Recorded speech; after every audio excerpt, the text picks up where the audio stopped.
champion. He is Chucky. He is Jim McEwen.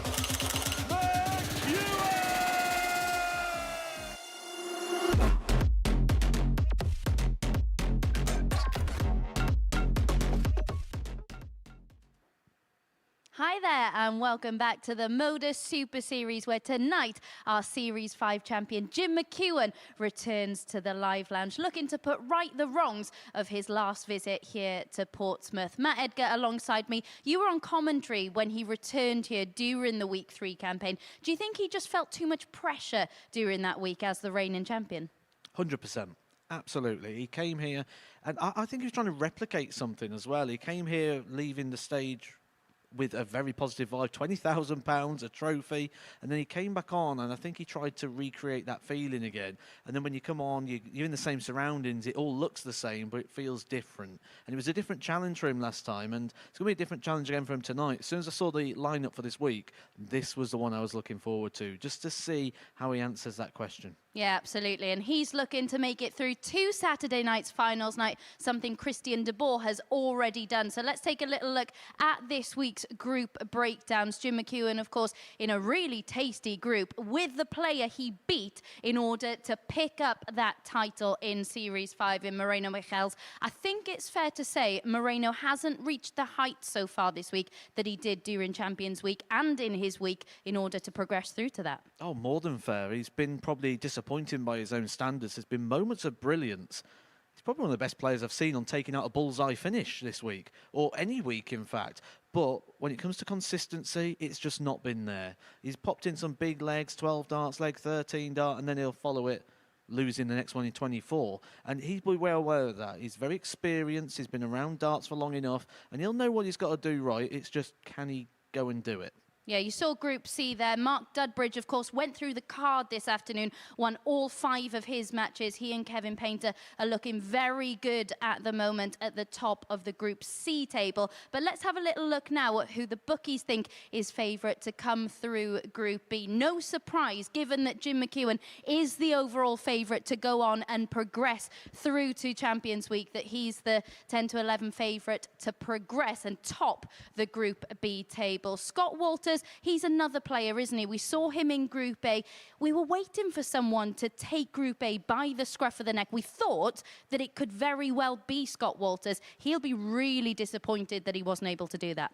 He weren't just disappointed, he was angry, wasn't Yeah. he? He was storming off this stage at times. And he was getting angry within the matches as well. It all boiled over for him, but this is a new start now. He starts from 0. It doesn't matter what happened in Group A. It's a new group, new players in there. I would like to oppose Jim McEwen tonight. I really would like to go against him because I think that price is short. I just don't know where you can really say that's the value tonight. And when we look at it, I would normally go with Scott Walters as the value, but we've seen him implode on this stage a few times already this week. Quite interesting as well that Scott's going to be playing Challenge Tour tomorrow afternoon. So is there additional pressure on him to have a good night tonight so that he can maybe ease off a little bit tomorrow? Possibly. In terms of that, I think he's going to use them as 2 separate sort of tournaments, 2 separate fields. The Challenge Tour is nothing like what it is here. I think it's risky play, though. I really do. And it'd be well advised if he does do well tonight to maybe not go to the Challenge. Yes, he's paid for those tournaments, but you've got a £5,000 prize pot here and a champ to play at Champions Week for £20,000. So I think maybe that decision needs to be reevaluated depending how tonight goes. Right then, let's have a look at tonight's bet builder. These are some of the top bets on the exchange. The first one, Jim McEwen against Scott Walters, over 5.5 legs. That's quite a tasty encounter, that one. Do you agree with that selection?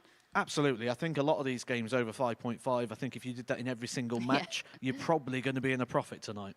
Yeah, Scott Walters against Moreno Michels. Michels to come through that one. That could be a very intriguing one indeed. And Moreno Michels against Jim McEwen, over 95.5, the highest checkout in that one. And that one returns over 4.5 to 1. But Jim McEwen, as you mentioned, he is going to be the favourite going into this. He is up first in this evening's session. And Chris Murphy has had a little chat with him. Jim, back here at the Super Series, before we look ahead to tonight, let's just talk about the first week you came back as defending champion. Did that potentially come a little early for you? I think it did, yeah. I look forward to it, but as the week went on, yeah, I thought it was a bit too soon. I felt as I never get time to enjoy being the champion. Yeah. You've got another couple of days at least, hopefully 3 to be on that stage. Do you feel like it's your stage at the moment? After the last final, yeah, absolutely do. And I'm playing okay. Went to Q-School last week, had a decent week, yeah. And this group, look, you've been through every group going here at the Super Series, but it's a group full of experienced players. You've also got the man that you beat in that final as well, so it's going to be an interesting couple of nights. Yeah, I think you should do a group D, E, and F. I can maybe win them as well. Yeah, listen, we're all good players that come here, so every time's a challenge. And just talk about your preparation for this Q-School last week. Tell us how you played there and how the Jim McEwen game is at the moment. Well, since the last time I was here, I've been working on a few things on my throw, put it into practice at Q-School, and it seemed to work. I run with just short of 90 average all week, and I was maybe one game away from a card. So, yeah, it's going well. What would it mean to you to get the win on Saturday, to get to Champions Week and get that chance to defend your title? I think before I had something to prove the first week I come back, but I've nothing to prove now. People know how I throw, how good I am, or how bad I am. But no, I've nothing to prove. So I'll go into here relaxed and hope for the best. And plenty of support back home as usual? Oh, God, yeah. Mad Gale as usual, and Ashley. Yeah, I've got loads of support at home. Well, hopefully you're giving plenty to cheer. Good luck tonight. Thanks, guys. So then our Series 5 champion Jim McEwen is about to get our Group B campaign underway here in Week 9 of Series 6. Things didn't go to plan for him in Week 3, but as you heard him say there, produced a really high level at Q-School last week and came close actually to picking up a PDC Tour card. Can he demonstrate some of that form here against Scott Walters, who'll hope to give a much better account of himself tonight than he did in Group A? To get tonight's action underway then, let's hand over to our commentary team of Matt Edgar and Chris Murphy. Thank you very much, Abby. Good evening, everybody. Strap yourselves in, settle down for an evening of Arrows entertainment featuring Chucky, the champion chucker from Series 5, Jim McEwen, who claimed that crown on Champions Week. A great moment for him. He's having many great moments. Went home to dance around the Maybowl on his return to his native Scotland. Sure, Mad Gale was there as well, joining in the celebrations. First leg, it's Jim to takes throw on first. Scott Walters under the Game watchful on. eye of Charlie Corstefine, calling out the scores for the 10 tungsten tussles this evening. And Matthew Edgar alongside me. It's a very intriguing group, this, isn't it? If this afternoon was about expecting the expected, 44. maybe tonight could be the opposite, because I'm not sure what to expect and from who. Everyone's got question marks, haven't they, over them tonight?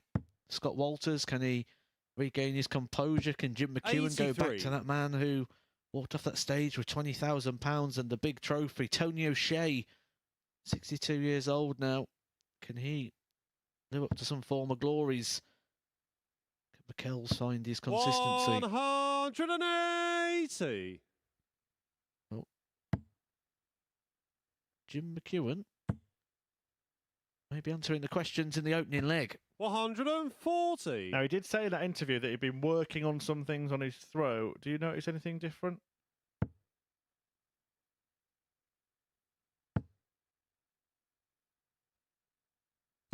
There's 100. no forward stroke on darts number 2 and 3. Sort of like a setting of the arm, a bit Andy Hamilton-esque on the first dart. We'll watch 45. it again. Well, he said it's been working for him. He felt it worked at Q-School. Played some decent stuff. So the first one, absolutely normal, but the second one just pulls it back. No sort of practice swing, if you like. 137. Well, it's working well so far. So with that in mind, he's almost got like a sighter dart with the first one. So he either wants this to go 26. in or Jim, you just reply on the top 40. wire. Yeah, it'd be interesting to see if he does it, if it goes underneath, whether he goes back to dart 1 effectively. We'll find out now. And he does there. You see the little prod forward. Because he's on a double, taking slightly more Game shot on care. the first leg. And it Jim worked for McEwen. McEwen, who leads the match 1-0. Second What that leg, it's relies Scott on, to it throw relies on a first. lot of trust. Game on. a lot of belief in the action. No, he does it at much more pace, but Gary Anderson's a classic example. The first one will have a little bit of a practice swing. The next two will be let go 100. almost instantly after.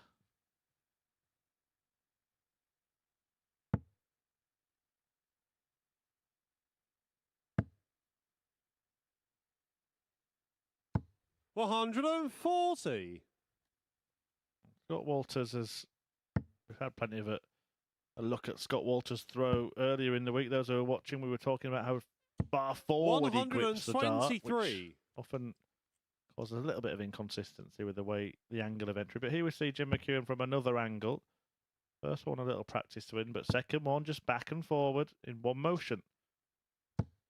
55.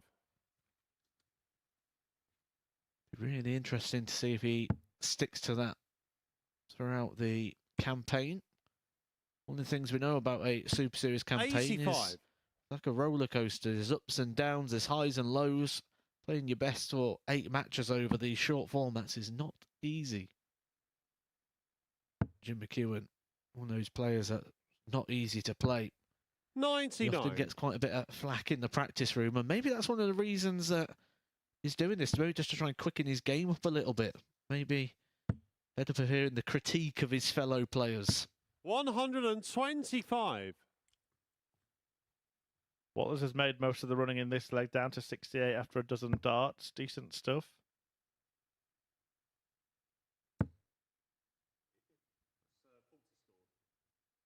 Well, it's not in. He's on a finish at the moment. Doesn't want to not be on a finish after throwing the next dart. 59. Scott, you require 68. But it may all be academic if Walters can mop up the 68. Oh, he's missed a big number. 16 he was going for there, and he's allowed 28. Jim, the you require tartan tungsten 148. tormentor that is Jim McEwen to have a go at the 148, which he might take. There's an ocean of space in that treble, and he finds it for double 14. Oh, and he moved the 120. wire. Scott, you require 40. What a fine effort. And Scott Walters, who's Game shot on the had a second lot of misery leg. this week Scott on that hockey, Walters. would have been fearing the worst again there as McEwen got the 2 trebles. Third leg gets Jim to throw first. Game on. It's one of those things that seems to be happening quite a lot in our sport at the moment. When you mentioned on McEwen on that setup shot about how he's on a finish and then after throwing the dart he could move to a non-finish. A rule 93. I like to call the Whitehead. Conan Whitehead, our very first winner here at the Super Series. Actually, was in a 43. tour card position, but played on the last day at Q School and knocked himself out of a tour card position. Or if he didn't play, he qualified on legs. The same thing happened this year to Darren Webster as well. 78. Yeah, just to clarify that point, it's not something they would have known before they played, of course. So they could. The decision wasn't there to make for certain, but will we get players in 100. future taking a risk of not playing if they're on that kind of cusp? I don't think we'll ever see anyone take that risk. Players like to be certain and sure. We've seen before people go into Q School in the first phase on 6 points and still 100. play because they weren't 100% certain that they'd be in.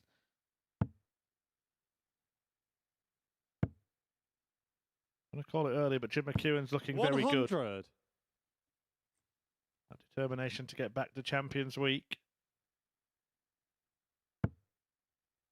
Maybe defend that crown. Something that has been done, of course, here by the man who handed him the trophy, Luke Littler. 40 years his junior.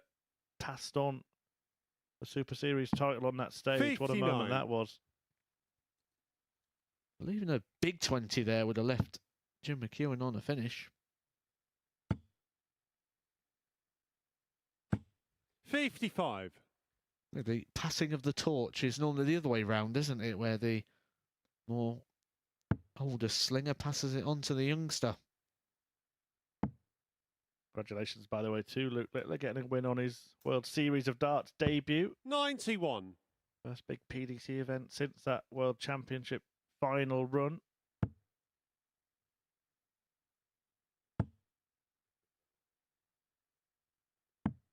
19. Jim, you require 80.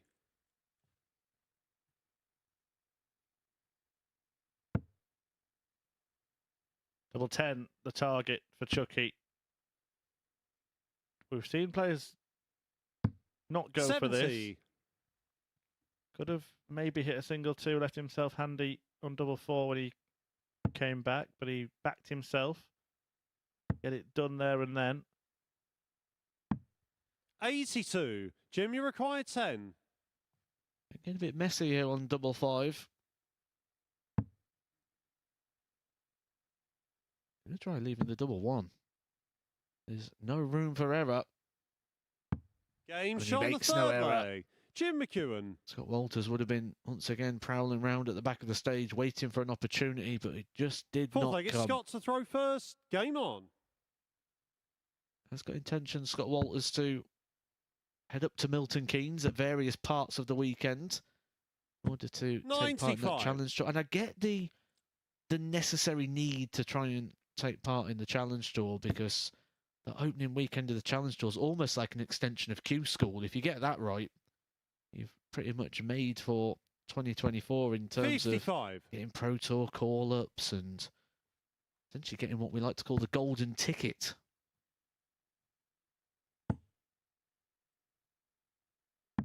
$139.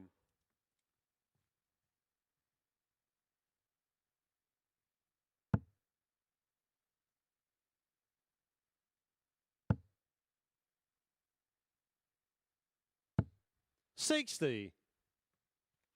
When we look at our lineup here for next week, I think we're going to have a Challenge Tour winner here next week. 5 tournaments this weekend over in Milton Keynes. 43. And I fully expect that one of them will be picked up by next week's lineup. Yeah, really strong field of players. In fact, the man you mentioned, Darren Webster, is part of it. He's going to join the action at the Super Series for the first time. 100.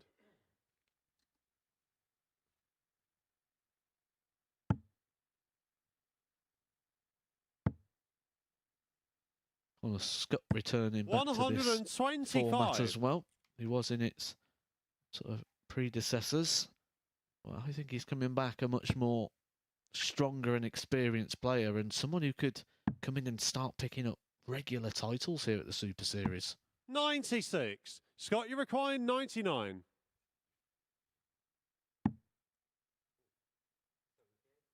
Treble 18 will be the next port of call. Eventually 79. gets to a double.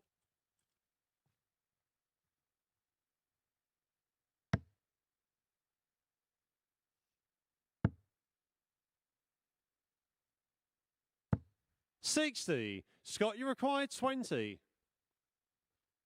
For a level game. Game shot on the fourth leg. Scott Walters. Every player in this group will feel they've got a chance of Fifth leg, it's Jim to throw qualifying, but they'll first. also know that Game all the on. other players have got that chance as well. We did talk about Tony O'Shea maybe being the outsider, not being in the same kind of form, not being playing as competitively as the other players. 60.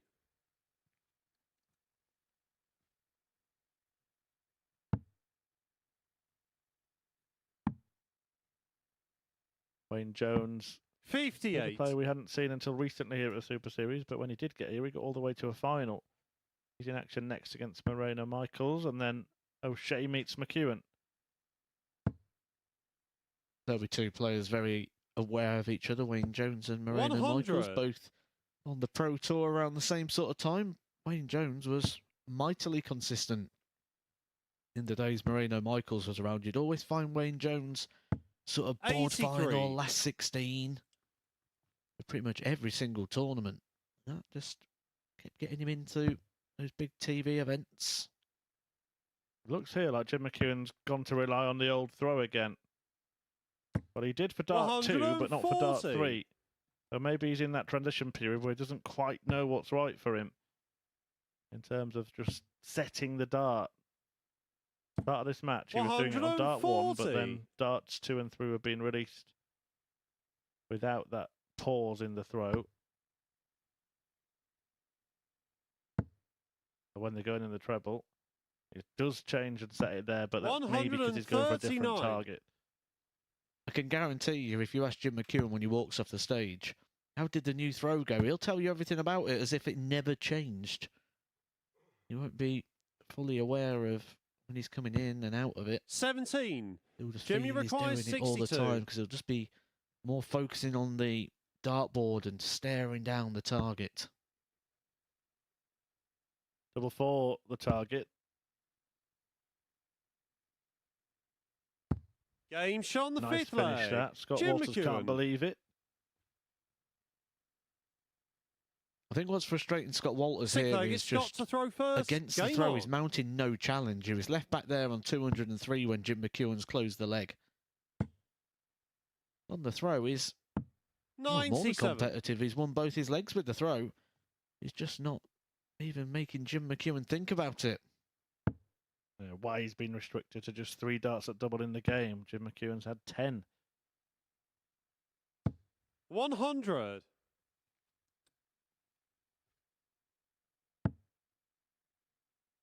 Nice lie that for Scott Walters. He'll be expecting a 140.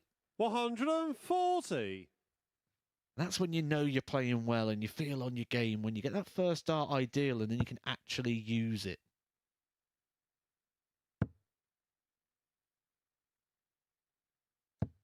$60.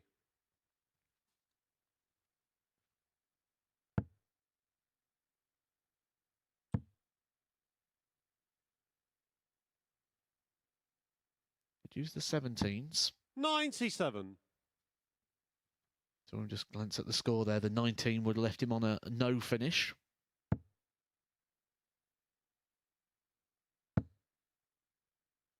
Can he fill it up and get to a finish himself? 140. Not quite. So Scott, that you allows require Walters 2 bites of 167. this cherry at least.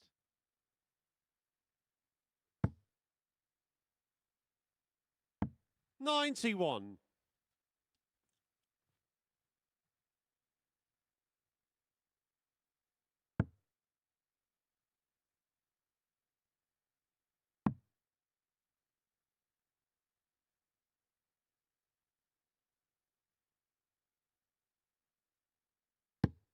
$93. Scott, you require Again, we've had quite a 76. bit of uncontested on the player with throw. Jim McEwen is sat poised to strike if Walters can't find tops. 56. Jimmy require Can he strike 108. and get it done? 108 for the Scotsman. Going the 18s route. And he wants a treble, a single, and a double. 90. That's unlucky. Scott, you require 20.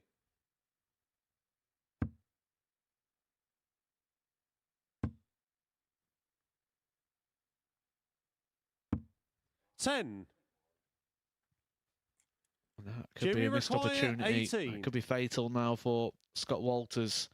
Jim McEwen, who's already had 1 match start, Game, will not shot, need any and the more. match. Jim This is McEwen. the second time we have seen Jim McEwen here at the Super Series in this series, the overall defending champion.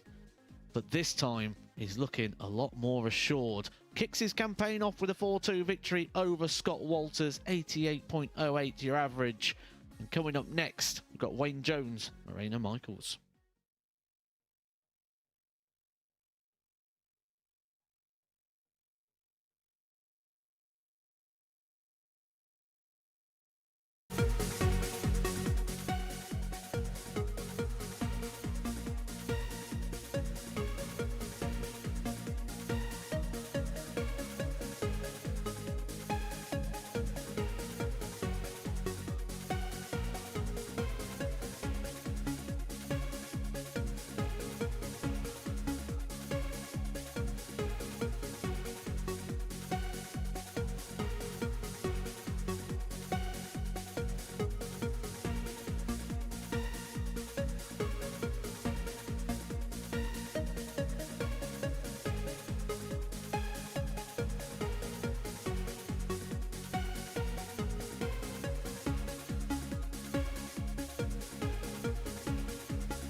So Jim McEwen is off to a winning start here in Group B. Walters missed darts to force a decider and the Scotsman made him pay. Next up, the player McEwen beat in the final of Champions Week Moreno Michels, who'll be hoping to produce a much higher level than in Group A earlier this week. To see how he gets on against Wayne Jones, who has himself made a finals night here before, of course, let's get back to Chris and Matt. Very good debut campaign for the Wanderer. Wayne Jones made it all the way to the big money match. Moreno Michels made it to the biggest money match, as Abby just mentioned, the grand final against Jim McEwen in Series 5, having won his week in the last series. Looking to do the same again, and in similar fashion as well. Wasn't like particularly inspiring Group A campaign from Michels, although there was one element of his game, Matthew Edgar, where he was absolutely mustard, wasn't there? First leg, it's Wayne to throw first. Game That was on. the finishing from Moreno Michels. How many ton plus checkouts was it in the end? 11 100 checkouts from Moreno Michels. That included the biggest one of them all, 140. the 170, which, remember at the start of the show I did say to Abby that one of the big key aspects of Moreno was his bullseye hitting. 41. 170, 137, 136. He even gave us our favourite finish here at the Super Series, the 127 59. and game.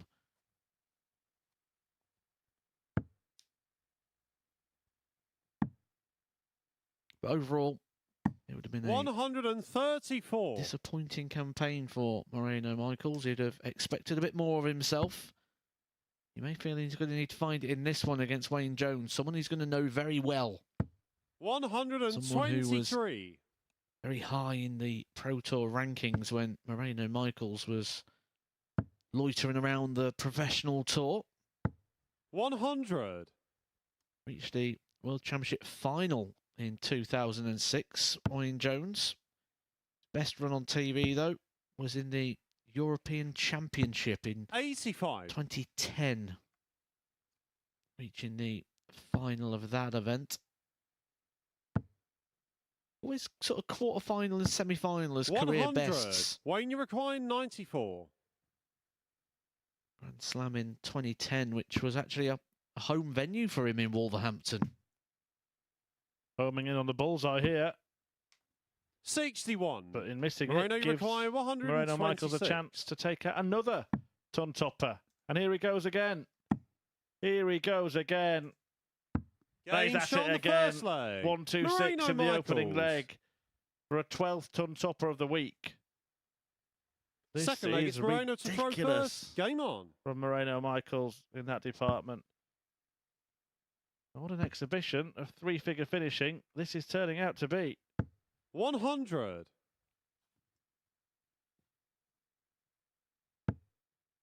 Should we take a trip down memory lane and relive that 2006 World Championship? 137. Wayne Jones was unseeded for the event. In the first round, he beat his seed, which was James Wade, which sounds bonkers when you think 58. 2006, 18 years ago. Beat James Wade in the opening round, a 4-3 win over Jenkins, 4-1 victory over Steve Alker from Wales. 60. He then, in the quarterfinals, had a 5-0 victory over Gary Welding before going down in the semi-finals 59. 6-0 to Peter Manley. Peter Manley then went on to lose 7-0 to Phil Taylor in the final, who averaged 106.74. 140. I think that was it. Was that the year that Manley beat Adrian Lewis in the quarters? Oh, he's correct. Manley 100. 5, Wayne, you Adrian Lewis recline 3. 164. Shenanigans on the stage at the Circus Tavern back then. 56. Wayne Jones leaves himself on a three-figure finish. Moreno Michels would be well advised not to hit a treble here because he's actually taking out 100 plus 100. finishes more Wayne, than you he is require sub 100 108. finishes. But he has hit a treble. He's got no chance now of winning the leg. I'm going to call it. He took out 126. He takes 92. out these three-figure ones. He will Moreno not take out require 84. 84. It won't happen. He doesn't do this kind of thing. Just like a bullseye, though. 59. Wayne, you require 16. Couldn't find it. If Wayne Jones finds double 8 or double 4, then it's all square. Or double 2. Game shot on the second leg. Jones Wayne does. Jones. As mentioned, a finalist last time he was here, an all-time classic, Week 1, Series 5. Wayne Third Jones leg, it's against Wayne to Matt throw Clark. first. Game on. So many little side stories, actually, that link to this week from the 2006 World Championship, which we're talking about due 100. to Wayne Jones's run to the semi-final. Do you know there was a third-round clash between two other players that are playing here? Well, 45. I'd have to narrow it down to Painter and Dudbridge, I guess. Correct. Round number 3, Painter, Dudbridge. Painter won that one 4-1 before getting beat by Taylor in the quarterfinals. And then the round before 60. Dudbridge Painter, Dudbridge beat Alan Tabern, which I always find strange to speak about Alan Tabern or Wayne Jones without each other. It's very unusual to see Wayne Jones without 100. Alan Tabern around him at a dart venue. Antonio Shane action next. Of course, he was playing in the World Championship in 2006 as well, but t'other one lost the quarter-final to Raymond van Barneveld. 41. 3-time Lakeside finalist. O'Shea in action against Jim McEwen after this. 96.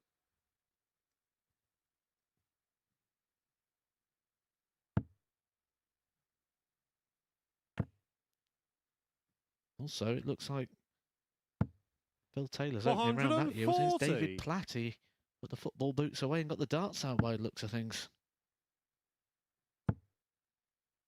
You went football to be cool, but you were thinking Coronation Street. 129. Wayne, you require How did I miss that 160. one? I love Corrie. Well, Moreno.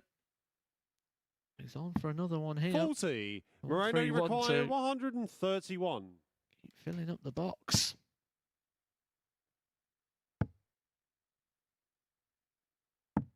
$57. Wayne, you require 120.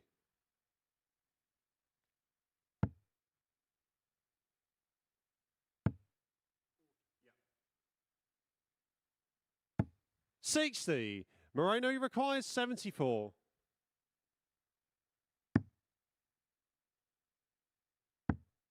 Well, he's missed 2 big numbers in that combo. I told him, don't go below 100. It'll be fine if you stay above it. You'll take it out. 42. Wayne, you require 60. And it's not just there that he's done that. He did that quite a lot in his Group A campaign as well.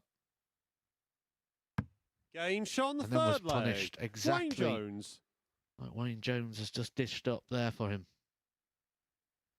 Fourth leg, it's Moreno to throw first. Game on.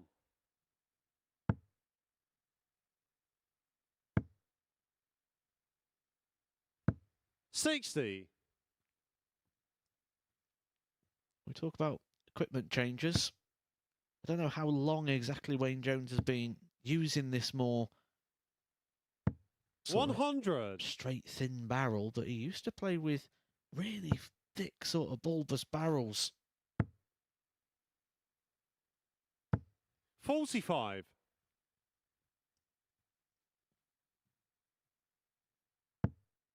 Thinner the dart, the more room in that treble 20 bed. He's using a 99. pear-shaped flight as well, which again just opens the bed up a little bit. But as you can see, flattens out the dart with a standard flight here, Moreno. And that's that little bit of stand. 180. Wayne Jones, flatter angle of entry.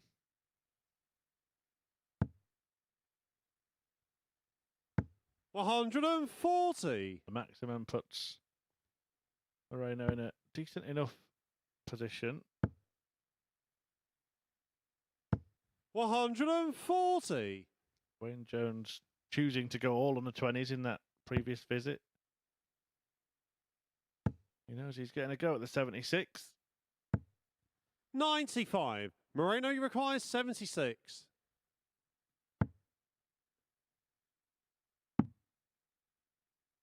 double top. Game it shot on the fourth goes. leg. Moreno All Michaels. square in this one. Been some competitive stuff so far. Fifth Jim leg, it's McEwen getting the Wayne better to of throw first. Scott Walters in the end, winning it 4-2. Could have been even closer. This one could not be any closer. 45.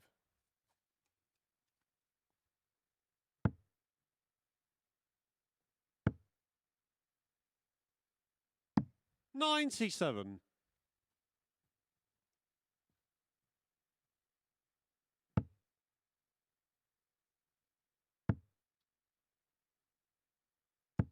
$85.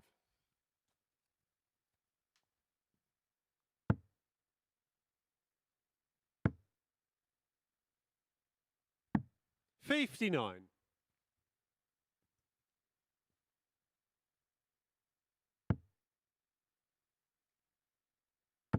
Sometimes when these battles are renewed of 100.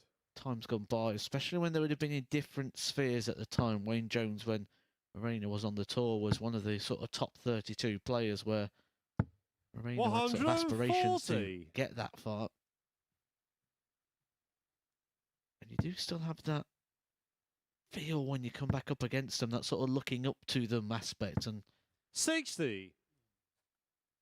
certainly bringing out the better of Moreno here, averaging around the 90.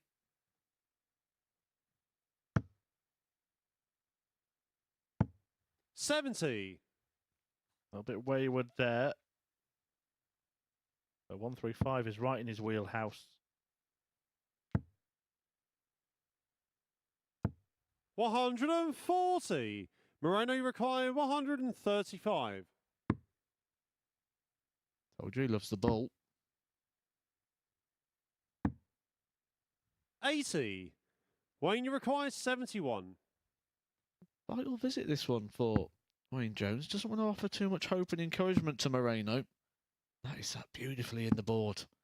55. Moreno required 55. And sent for a break of throw. 15 for tops. 2 10s. 35. Wayne Close. requires 16. But not close enough. And Wayne Jones is off the hook there, unbroken. Game he shot makes on the good fifth use leg. of the marker Wayne on that Jones. occasion to go one up and one away. Sixth leg, it's Moreno to throw first.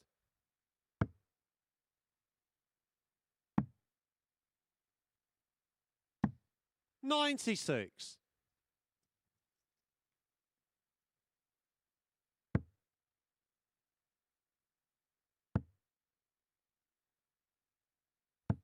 $81.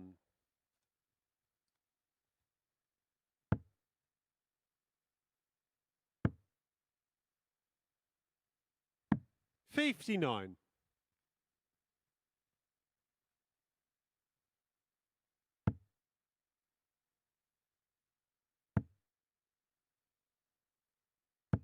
$140.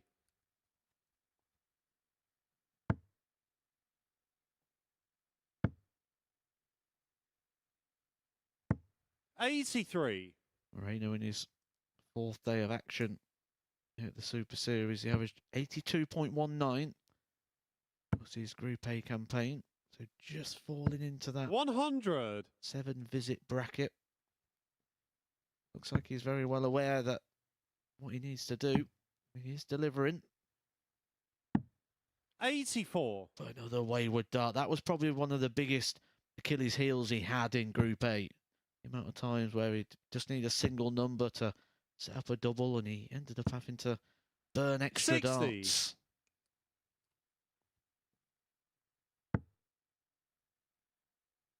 Also causes a lot of frustration when you're just losing that line. 85. Wayne, you require 120. It's straight up the line for Wayne Jones. Game, The shot, man who and reached the the match, 2006 Wayne World Jones. Championship semi-final has kicked off his campaign here at their Super Series with a 2-point victory. A 4-2 success over Moreno Michaels, who will feel a bit of lag there after the disappointments on the big missed singles, the exact same that he was getting over in his Group A campaign. But we've got our last player introduced to you coming up next. That is Tony O'Shea, as he takes on a man who's already won on that stage tonight, Jim McEwen.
Jim McEwen is back in action next, taking on silverback Tony O'Shea, a real legend of the game, isn't he? Reached the final, of course, of 7 BDO events in his career. Has qualified for finals night once before here at the Live Lounge. Can he do it again this week, I wonder? A real outsider to do so, and a real tough task up first. McEwen has already shown tonight that it's going to take a pretty high level to get the better of him. To see how this one unfolds then, let's get back to the chaps in comms. Thank you, Abby. Yeah. Any darts venue with Tony O'Shea in it is a better darts venue just for his presence. Such a character. He's got a story or 100 to tell, and a lifetime on the hockey. That's brought him great success, including what he sees as a success, actually. I've spoken to him about this, 3 World Championship finals, and many talk about that as a failure, never made it over the line. But he says, actually, I think I've done well to get to 3 finals. Why does nobody look at it that way? Jim McEwen, of course, won the grand final at the Super Series and won his first match tonight, a 4-2 win against Scott Walters. Well, O'Shea, not these days throwing as many competitive darts as most of his opponents, but that throw, when it goes right, 140. it just looks delicious, doesn't it? Yeah, it's very smooth, rhythmic. I think that's what he needs, doesn't he? He needs that rhythm and that fluency in the arm. 45. Has been playing on a couple of seniors events. Yet to really show us that Tony O'Shea that's got those runners-up spots at the World 100. Championships. Yet to break a 90 average, but They're played in these multi-board rooms and these multi-board systems, lots of distractions. You don't get the proper preparation like you would have had here at the Super Series tonight. And this is also potentially in preparation for the Tavern.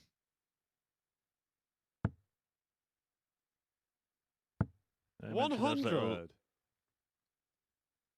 kind of synchronized showdowns that we've seen in years gone by. He played in the very first World Seniors Championship. Kevin Painter in a brilliant match. It went right into extra time, into a 140. tiebreaker. Tony 3-2. required Kevin 161. Painter won it in the end in sets. Last year he lost to the eventual champion, Leonard Gates. 97. The way it started that game, it looked like Kevin Painter was just going to run away with it, didn't he? And then Tony O'Shea turned it into an almighty battle. And he started this game well. All credit to 100. Tony O'Shea. Tony requires 64. Very good finishing range after just a dozen darts. And it's double 16 for the first leg. Game Great shot leg the of darts first from leg. Tony O'Shea. Tony Outsider, O'Shea. are you sure? 15 dart start for the silverback. Second leg, it's Jim's It's to throw 20 to first. 1 to win Game this on. group. Your eyebrows have been raised there. I think people will be looking at those sort of averages of the 100. Seniors Tour, where he's been in the 60s at times, Tony O'Shea. As I do say, it's completely different here at the Super Series to playing out on those open tours. 100. Purely just because you get that preparation absolutely on point.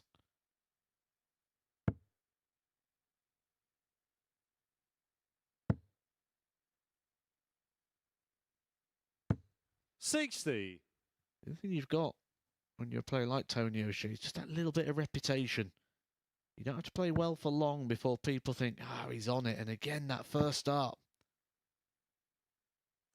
140. We'll be seeing those chest-thumping exploits on Saturday night with Silverback getting a title, perhaps. Who knows? We have seen him here before, and he hasn't always pulled 140. the trees, but he has made it to Saturday nights before, in fact. Chris Mason beat him to win his week. 57.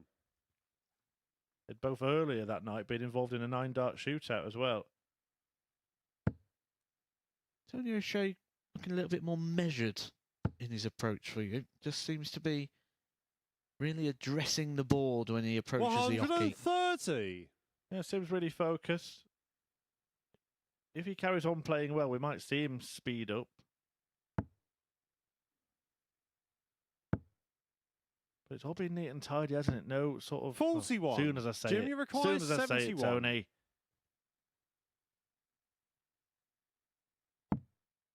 Allows McEwen breathing space as well, because the miss meant that O'Shea wasn't on a finish. Something we mentioned earlier, a player on a finish before the dart they threw. 51. They're not on one.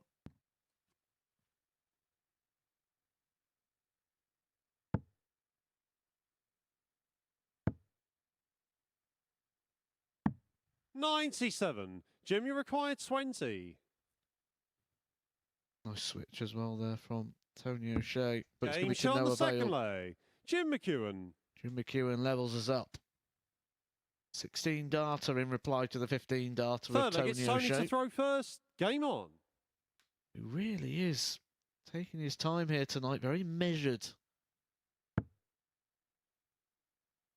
It was associated Tony O'Shea as being quite a quick, pacey 100. player.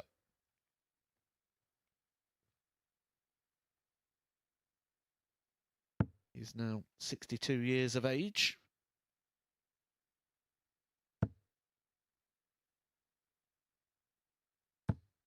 Well, that's really clever from Jim McEwen. A 135. bad dart turned into a good one there, because he used it, the dart in the treble 5, to put 2 in the treble 20.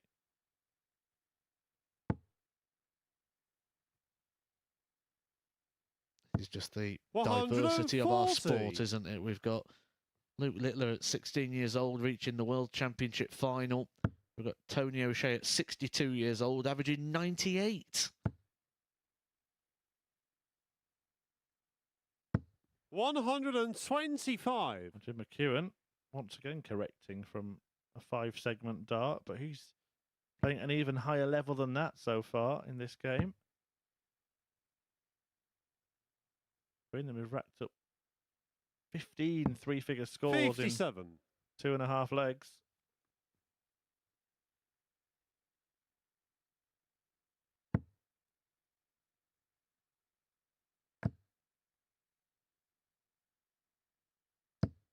$140. You asked Jim McEwen that question if maybe the first time he came to the Super Series after winning that title just came a bit too soon, didn't let it quite sink in what he had achieved. Well, the evidence of what we're seeing tonight would suggest that that question was pretty much on the money. 85. He's right Jimmy back to, Require, if not being 101. better than the Jim McEwen that came here and won a series.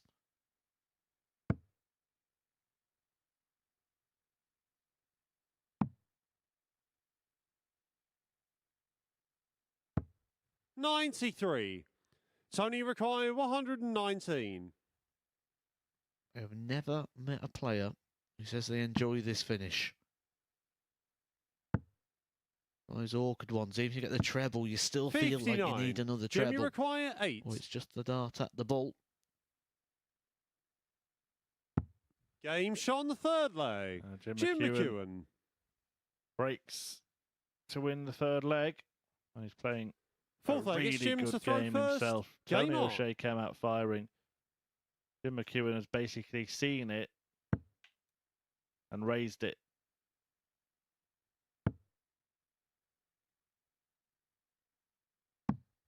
$80.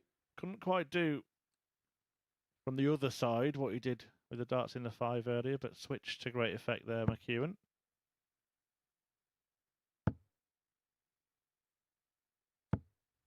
$180.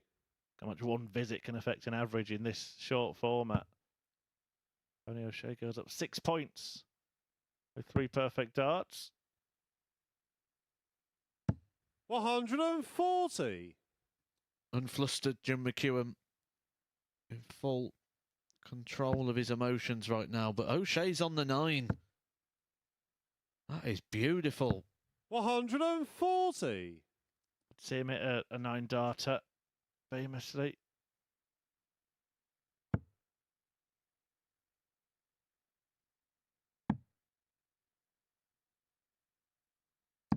$96. It was against Adrian Lewis, actually, at the International Darts League in 2007, which made that tournament the first in darts history to see 2 9-dart legs. And the occasion was even better for Tony O'Shea because he was actually celebrating his 46th birthday that day.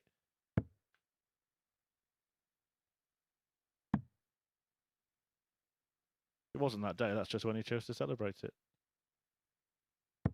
131. Tony Require, 44. No 9 this time, but maybe an 11. Game shot Yes, on the an fourth 11. leg. What a response Tony to losing that O'Shea. previous leg, and what a performance this is. Not just from Tony O'Shea, but from both players on that stage. Fifth leg, it's Tony to throw first. Game on.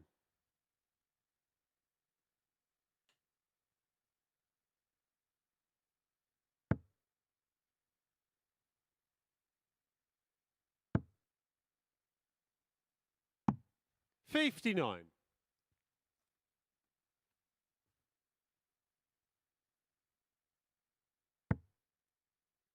The players are aware of the form of each other. They'll know what they're up to. And the 4 players in this group would have looked at Tony O'Shea and thought, we'll get the beating of him, and then it's 3 from 4. I think that plan may be changing. Even if Tony O'Shea wasn't to go on and win this fixture, I think he's done enough here to put this group on notice. Got to be happy with how he's playing. This is marvellous. Great to watch. For a man who many thought his best darts were a long, long way behind him. Consider as well those 3 world finals he 60. made at the Lakeside, the last one being in 2013 against Scott Waits. Ever since that, he's either not qualified or gone out first round. Went on to make 5 further appearances after 58. that. Never made it past round 1.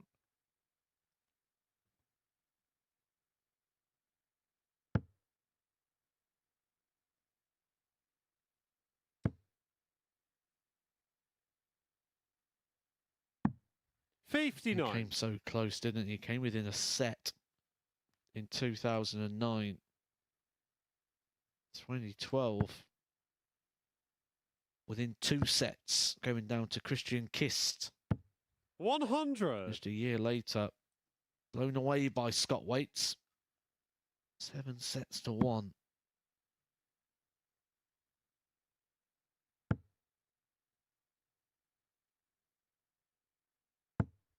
49. Tony required 144.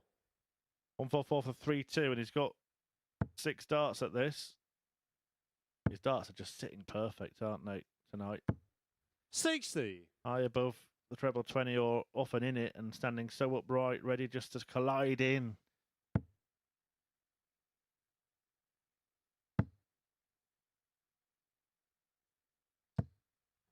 $140. Tony require 84. Treble 20 will be the first pot of call. Now 14 or a treble. Didn't even entertain the treble. 59. Got close to the ball. Jim, you require 70. But McEwen can mop up here. He's been granite in this game. Stayed with Tony O'Shea. Throw by throw, and he's got himself another opportunity. Tops for the 2-dart kill. Game shot on the Excellent 5th stuff leg. from Jim McEwen. Jim McEwen.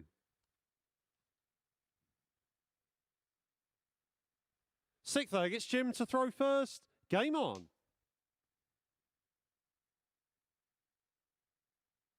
Is that the blow Tony O can't recover from? 45. The invitation has once again been passed out. Jim McEwen serving to get this match won. Just go to the last leg shootout. Tony O'Shea will have the throw and become favourite. 60.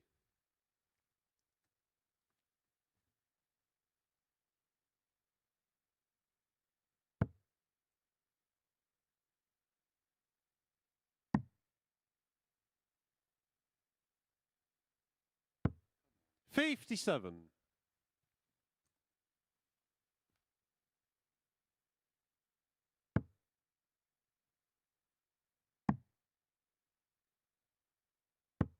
$57. Edgy opening 6.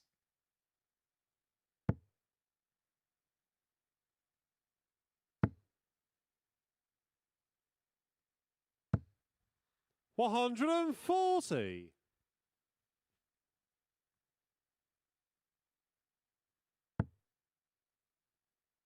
Tony O'Shea got that ideal fixture sort of 100. run here where you get a game off, then you're back on. You got 2 games to take stock, and then it's straight back on again. One of the things with Group B, you don't seem to be sat in the back room too long. 89. Like a crash course of darts. I think you're right, the point you made earlier, Tony's certainly been more deliberate than we're used to seeing him. Seems to be bearing fruit. 140. Jim, you require 170. But the game could be coming to a close in the next few darts. O'Shea may need to take out a big one.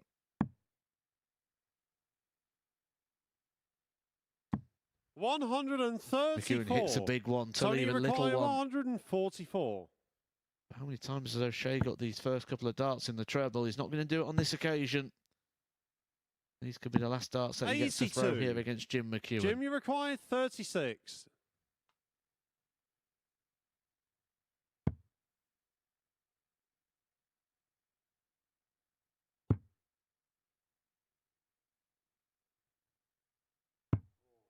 $27. Still a chance. Tony requires 62. Choices for Tony. Level 10 was the aim. And now double 16. Game shot on the sixth Stockport leg. man will be Tony grinning like a O'Shea. Cheshire cat after that one. 3-3, and he has the darts in the Seventh decider. final leg. It's After Tony to throw McEwen first. misses for the match. Game on. He had 3 darts at double 16 and hit them all. The only dart he's missed at a double in this leg was at the bullseye. 100. McEwen had done all the work with the 1-3-4. But now it's advantage Tony O'Shea. McEwen got to stick with him and hope an opportunity presents itself. 140.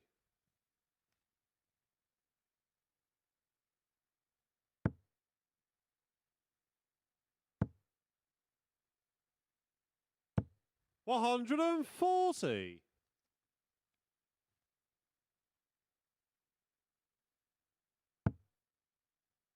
Beautiful dart from McEwen. Sat on that top wire, middle of the bed. He'd have expected the 135. maximum there, but 2 trebles. Keeps the pressure on O'Shea. 100.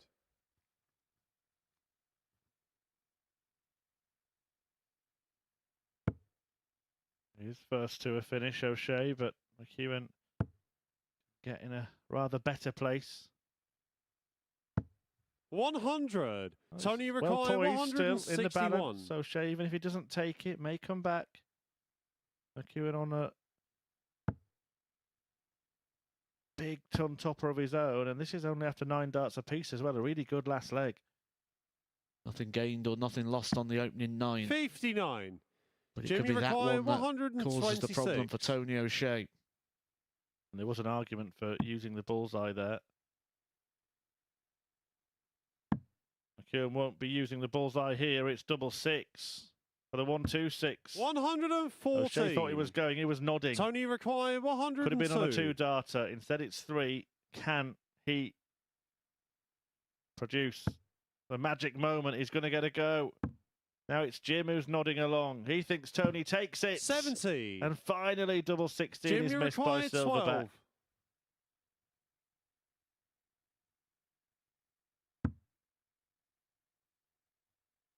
Late night darting drama here at the Super Series. But it's Game, McEwen shots, and the match. who gets Jim the win. McEwen. Tony O'Shea was excellent in that game.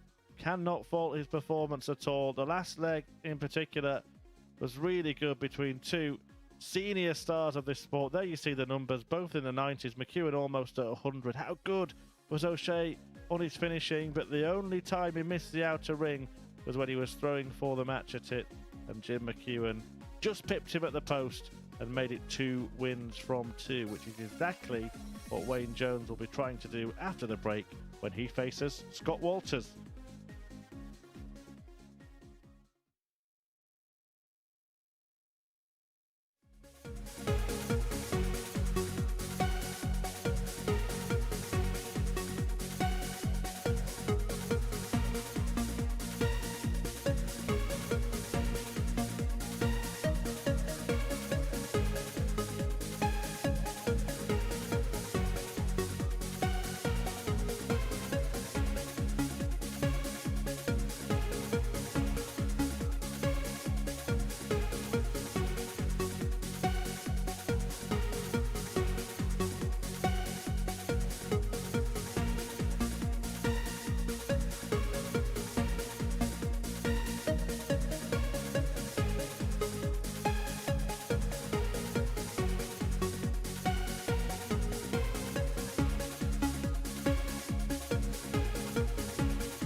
Scott Walters and Wayne Jones back in action next. Walters made to rue those missed starts at double to take his match against Jim McEwen to a decider last time out, going down 4-2. What can he produce here against Wayne Jones, who won his match with a stunning Shanghai finish against Moreno Michels a couple of matches ago?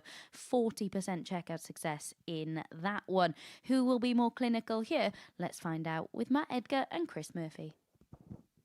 Well, I just want more of the same. It's been a great evening's entertainment so far, particularly that previous match between Tony O'Shea and Jim McEwen. McEwen making it 2 wins from 2, the reigning champion. As Abby said, Jones looking to do the same. Walters looking to get off the mark. First leg, it's Scott having a to little throw jig first. before he Game starts. on. Well, just wasn't expecting that. What are you expecting from Scott for the rest of the evening? After that, I don't know. 58.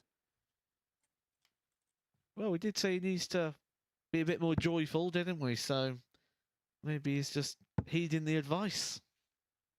Try not to let the blows land too much. 180. Either that or maybe he fancies himself on a bit of Strictly. Maybe he's putting in his application. 41.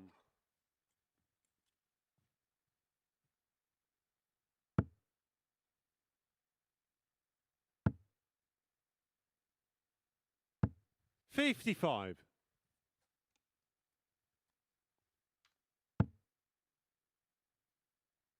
What do you make of the Walters' plan to 58. play 2 tournaments, 2 different tournaments over the course of tomorrow? I wouldn't be doing it myself, to be honest. 100. I get why he wants to do it, but I wouldn't be. I'd pick one and focus on that. 98. It's 117 miles between Portsmouth and Milton Keynes, which, depending on traffic, we're looking at least about 2 hours, 6 minutes. 98. So that's probably going to be about 4.5 hours in a car round trip, plus playing the tournaments, time restrictions, 60. worried about traffic. Wayne requires 68. Especially on a weekend. And this is a group you're always going to be in as well. 52. Even if you lose all your matches on the opening night, you have got every chance of getting through the next night. Win 3 or even 4 games. 85. Wayne gonna requires make it. 16. Group that you can't really go out of on night 1, but you can go Game through shot on the from first leg. effectively. Wayne If Jones. you keep winning your matches, 8 points will almost always get Second you leg, through. it's Wayne to throw first. And Jim Game McEwen's on. halfway to that tally tonight. Wayne Jones could be joining him at the end of this match. The problem with the Challenge Tour is purely down to 60. if you don't do well on that first one, your season could be, well, it's pretty much chasing, aren't you, throughout the year, and you've not got another chance until 80. mid-March to get out on the Challenge Tour and try and pick up some ranking money, and that's over in Hildesheim, so you'd have to be traveling 100. over to Germany to get an opportunity to try and pick up some ranking money.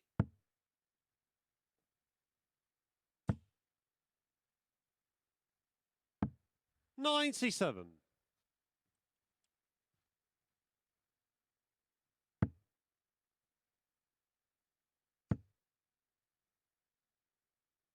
137.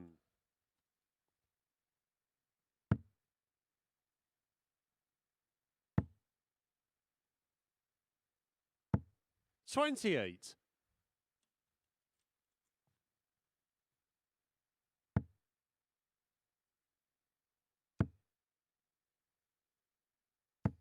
60.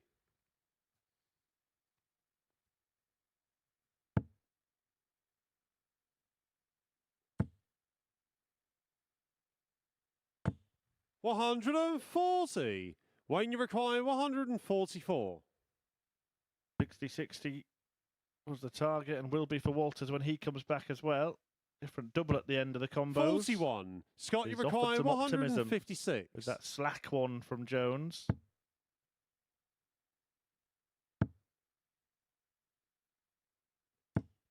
$60.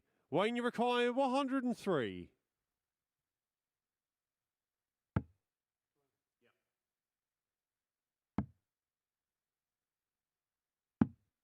$71. Scott, you require 96. And he's offered some optimism by Jones missing there. Can he level up this match and cancel out the break? May go double, 18 the first. Played it slightly safe. 56. Jones Wayne, you will require return 32. for double 16. Game shot on the second leg. Wayne Jones.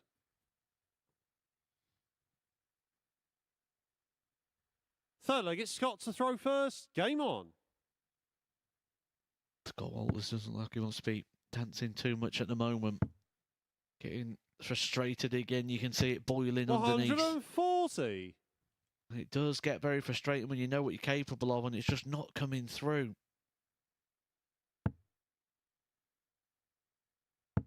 100.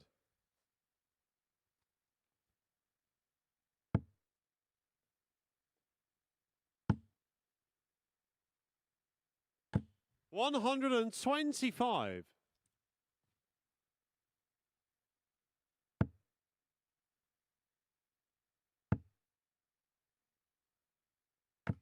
$140.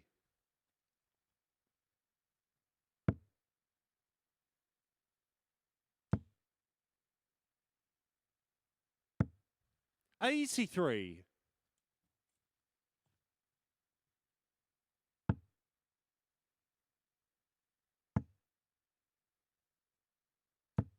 $60. Scott, you require 153.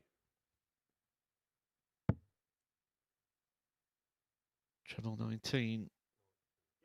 Give him a dart. The double 18. Got time in his hands 99. here.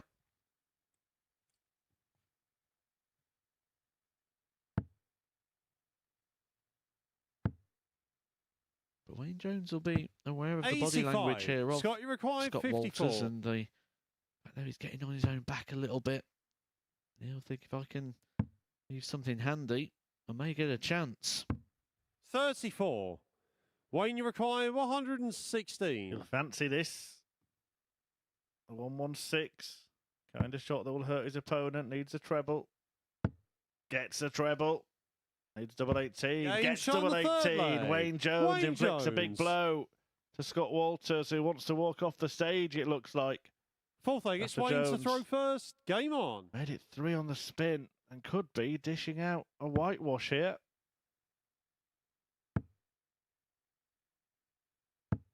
$45.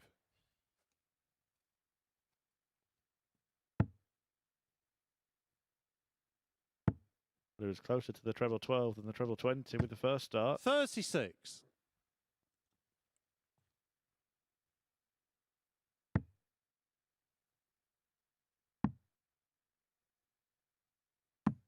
$39. Wayne Jones already got one win on the board today, a 4-2 victory over Moreno Michaels. 121. His big win here would put him top of the table on legs difference, ahead of Jim McEwen, who's also played 2 and won 2. A 4-2 victory over Scott 100. Walters. He followed that up with that fantastic game with Tony O'Shea. Just getting over the line, a 4-3 victory in that one. Tony 41. O'Shea averaging 93.20. Interesting to see if he can keep that up throughout the night, and we're not going to have to wait long. Game coming up next with Moreno Michaels. 60.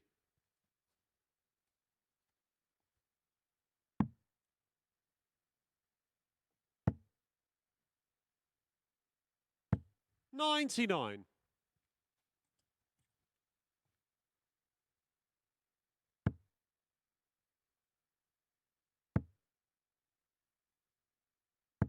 $100. Could do it in style, Wayne Jones. May have to if he wants to win this leg, because suddenly Walters has And something. 140. Third 140 of the Wayne game. required So 157. 60, a 57 and a tops. Not going to happen. 95. Scott, you require 64.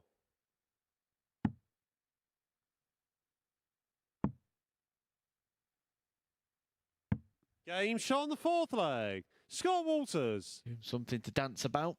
Something to smile about. Fifth leg, it's Scott Just to about throw to question first. the Wayne Game Jones on. setup there, but it's kind of academic. Keep an eye on that. He went on 77 for treble 15 to leave double 16. He likes that target, but in hitting the single, left himself over 60. 100.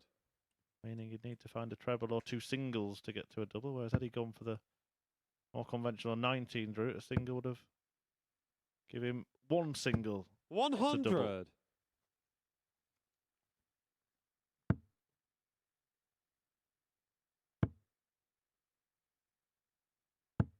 60.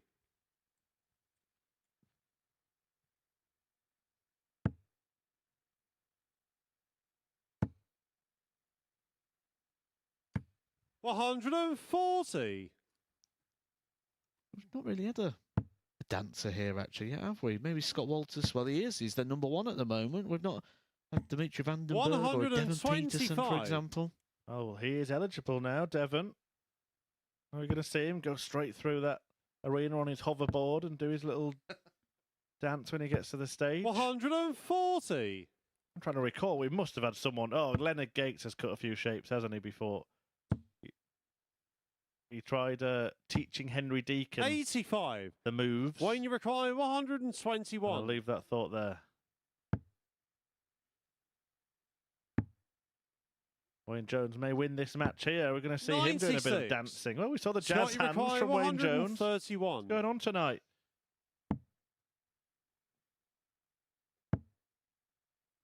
We've seen the jazz hands, but we've seen them shaking 91. hands. Wayne, you required Wayne 25. Jones, 2 positive darts away from a second victory. 17. Closed Scott, up you that required wire. 40. Walters can close up the scoreline. Wrong bed, mate. No, wrong one, mate. Double 5. You want a double top. Now he wants double 15. Now he wants 25. Wayne Jones to miss. Wayne, you require 8.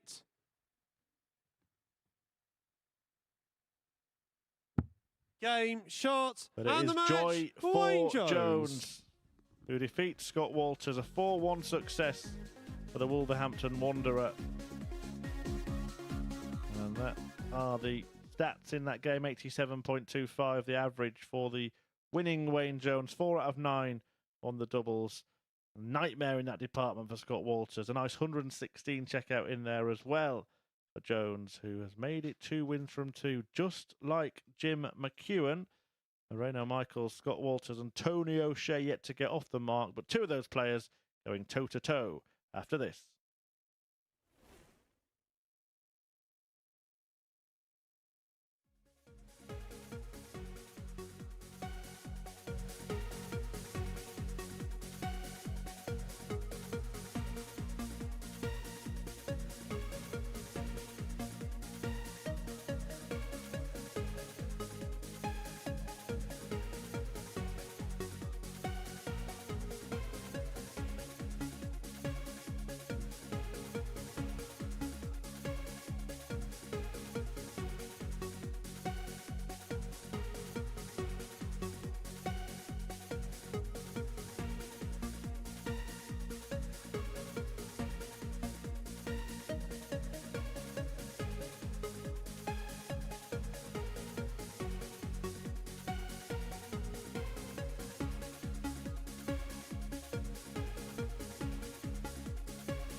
Tony O'Shea back in action next. Really excited to see what he can produce in this one, having averaged in excess of 93 in his opener against Jim McEwen. Silverback narrowly lost out in a decider, but a really excellent display. Can he replicate that against Moreno Michels, who took out another three-figure out, his 12th of the week in his opening match, but it did come in defeat. Which of these two will pick up their first points of the session then?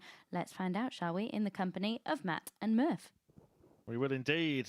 Will it be the old silverback Tony O'Shea, who's rolling back the years with that performance we saw despite defeat to Jim McEwen a couple of games ago? Or will it be Moreno Michels looking to return to Champions Week after making it to the grand final against McEwen in the previous series? They will play in the penultimate match of tonight as well, but right now... First leg, it's Moreno to throw first. Game Moreno on. has the throw against Tony O.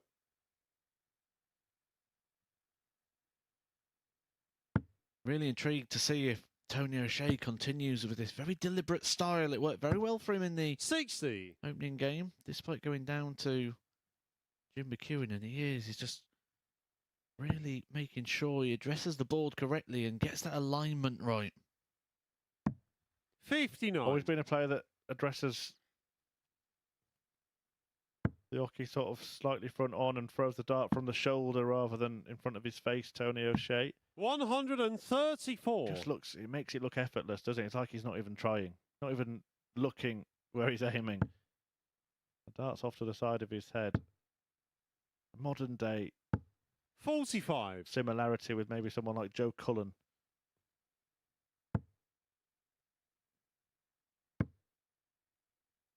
And when it works, it looks 59. Rolls Royce.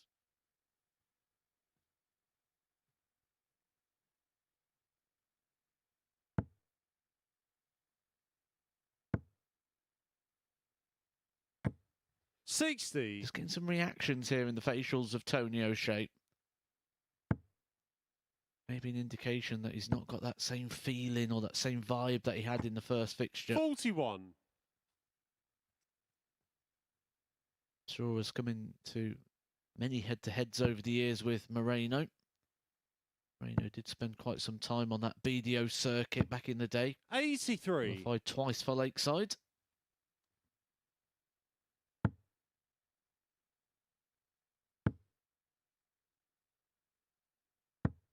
$79.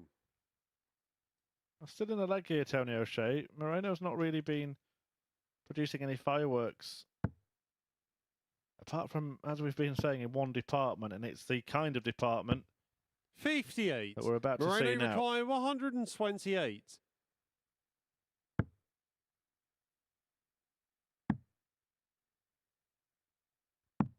$58. On this occasion, the three-figure finish remains unthreatened.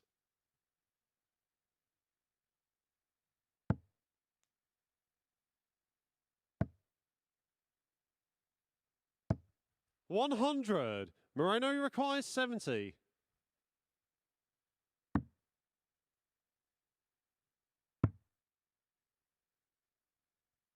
Game shot on the first leg. Moreno Michels. Combination finish again for Moreno. Seems Second to be leg, it's Tony to throw first. Game on. a real strength for him. It seems to be the problem is when he comes to the hockey with three darts in the hand.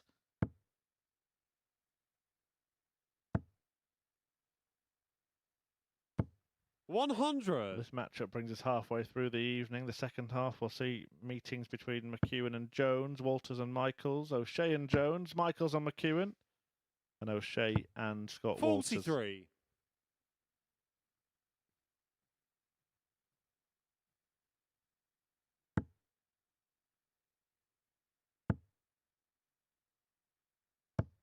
$83.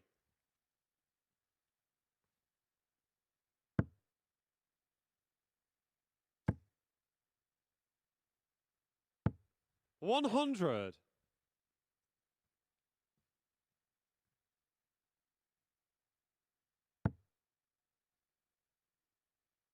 We saw Jim McEwen struggle with returning to this venue after success. 45. Here's what we're seeing here, the same thing with Moreno, where He's come here with maybe a bit of expectation because of how well he did here in the last series. 45. The last time he'd came here, he'd have probably just been hoping to get through to a Saturday because he hadn't really played at this level for some time. 60.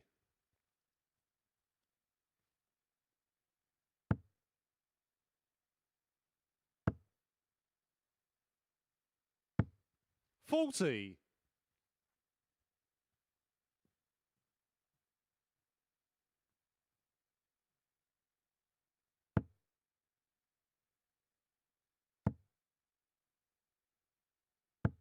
140. It's interesting there that the first start was plumb for Tony O'Shea, and he chose to just sort of rush a second and it flew high, and then went back to that measured approach for the third. And that joined it in the treble 20 bed. 115. Tony requires 73. What works? It was certainly working in that opening game with McEwen. If you think about not going 16 bull here, is this the dilemma? Michael's on Game 1-5. shot I don't know leg. if he did think Tony about not O'Shea. going for it. Why bother? Because the bullseye has been executed, and O'Shea has levelled the match. Third leg, it's Moreno to throw first. Game on. Moreno's in that dream position, really, where he just knows he's got to hold his throat. 140. Doesn't need to get the breaker throw from Tonio, as he makes the task feel a little bit easier. Yeah, a bit of a cushion. Allows you to resist the charge. 100.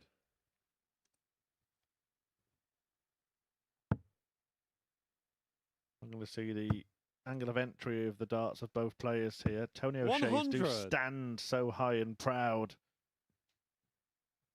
It's a dream angle for a player who likes to put the darts below the markers. 100. And he does that expertly there.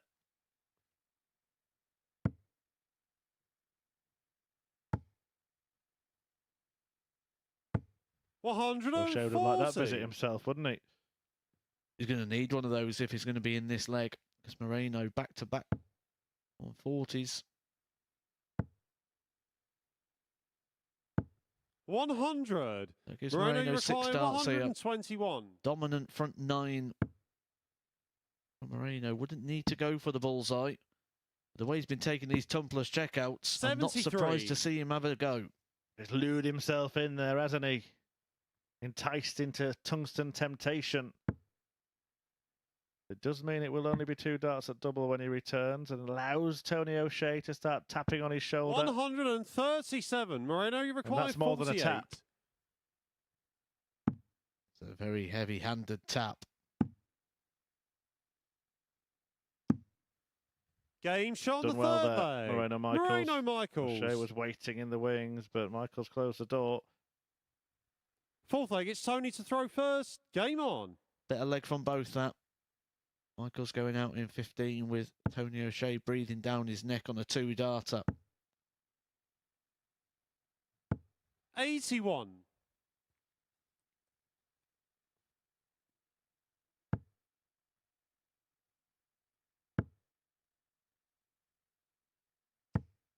100.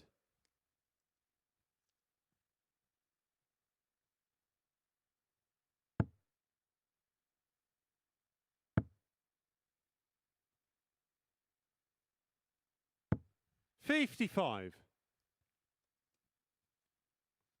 Said Moreno doesn't need to break the throw of Tony O'Shea, but if he does, he knows he'll have that cushion and 95. 2 chances with the darts to get the job done.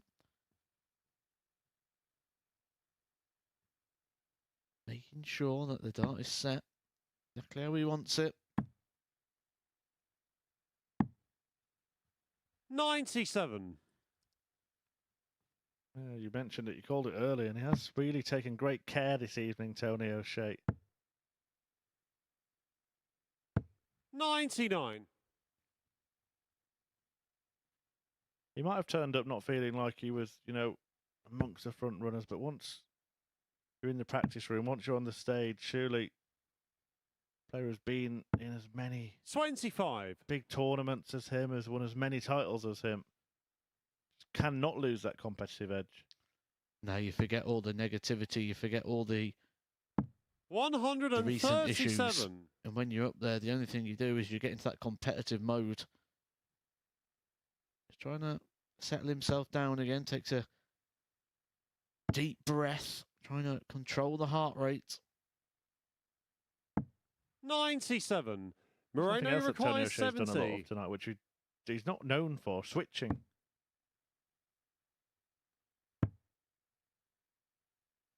Double 8. 62. Tony require 146. Having a little word with himself there, O'Shea. Before he approached the hockey. 130. Moreno require 8.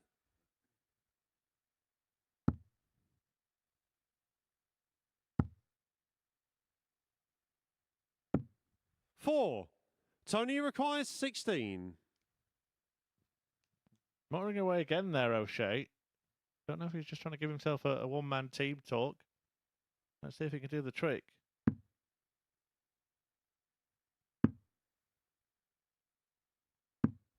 No score. Moreno, you require 4. He couldn't. And surely now he won't get another chance. Game shot on the 4th leg. That's a breaker throw from Moreno Michaels. I've got 3 opportunities to get the points here. 5th leg, it's Moreno to throw first. His first Game points on. of the campaign. Put himself into a qualifying position at the end of 2 laps of fixtures. Well, a long, long way to go. 100. 8 games to be played for each player. It'll be the first quarter of fixtures done for Moreno. 41. Yeah, the next game, of course, a battle between the 2 unbeaten players in this group, Wayne Jones and Jim McEwen. Both 2 from 2. One will maintain that winning run and ensure themselves a positive return of results this evening. I think in a Group B, most players would be satisfied with 2 wins, so they've already done that. 59.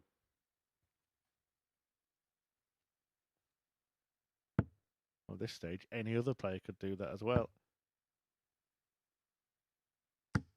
180. Looking like Moreno Michaels is going to get one of his here.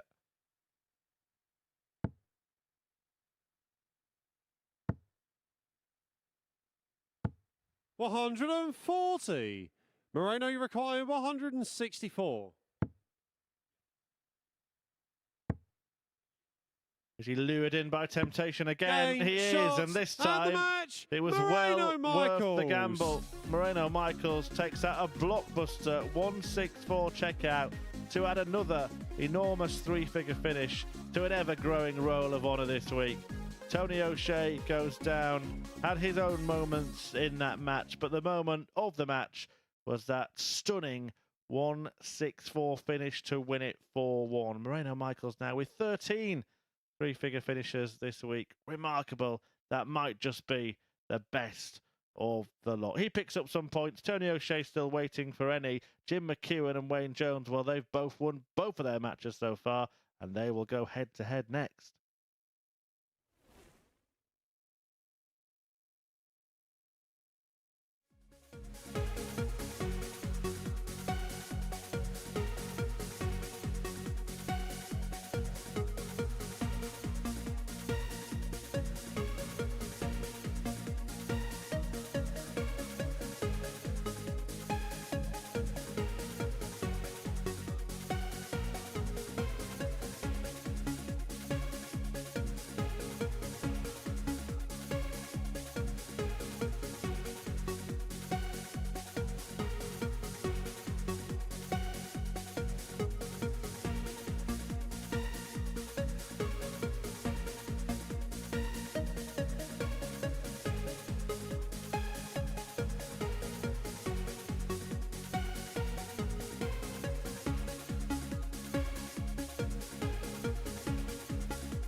Welcome back to the MODUS Super Series, where Moreno Michels has just taken out a stunning 1-6-4 to get over the line and claim his first victory here in Group B. We can have a look at the 5 results so far, and Moreno Michels continues to take out those 3-figure outs, his 13th of the week.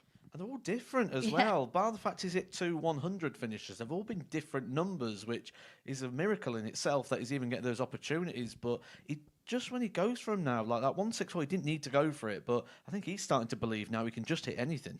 Yeah, one of the matches that really stands out is Jim McEwen against Tony O'Shea. Such a high-quality contest, that, wasn't it? Really good. And coming here, I didn't know what to expect from Tony O'Shea. You have a look through his senior tour and what he's been doing. He's been running in averages 60s and 70s. He's never broken 90 average for a year. And you think he's really going to struggle in a group like this tonight. And then came out and put that performance in, where at one point I thought he was going to go and beat Jim McEwen, our series champion. He averaged 93 in that game. The thing was, can he then sustain that? That was the big question. And we just saw against Moreno a big drop-off in performance. So those question marks are starting to resurface again for Tony O'Shea. Yeah, for Jim McEwen, he's won both of his games so far, but Scott Walters had opportunities in that opening game, didn't he, to take that match to a decider. But Jim McEwen, he's on it tonight. Yeah. He's back on his game. Now, Chris Murphy asked him at the very start of the night, he said, do you think it came too soon to come back to the Super Series? That was my analysis when Jim McEwen went out last time and didn't get through.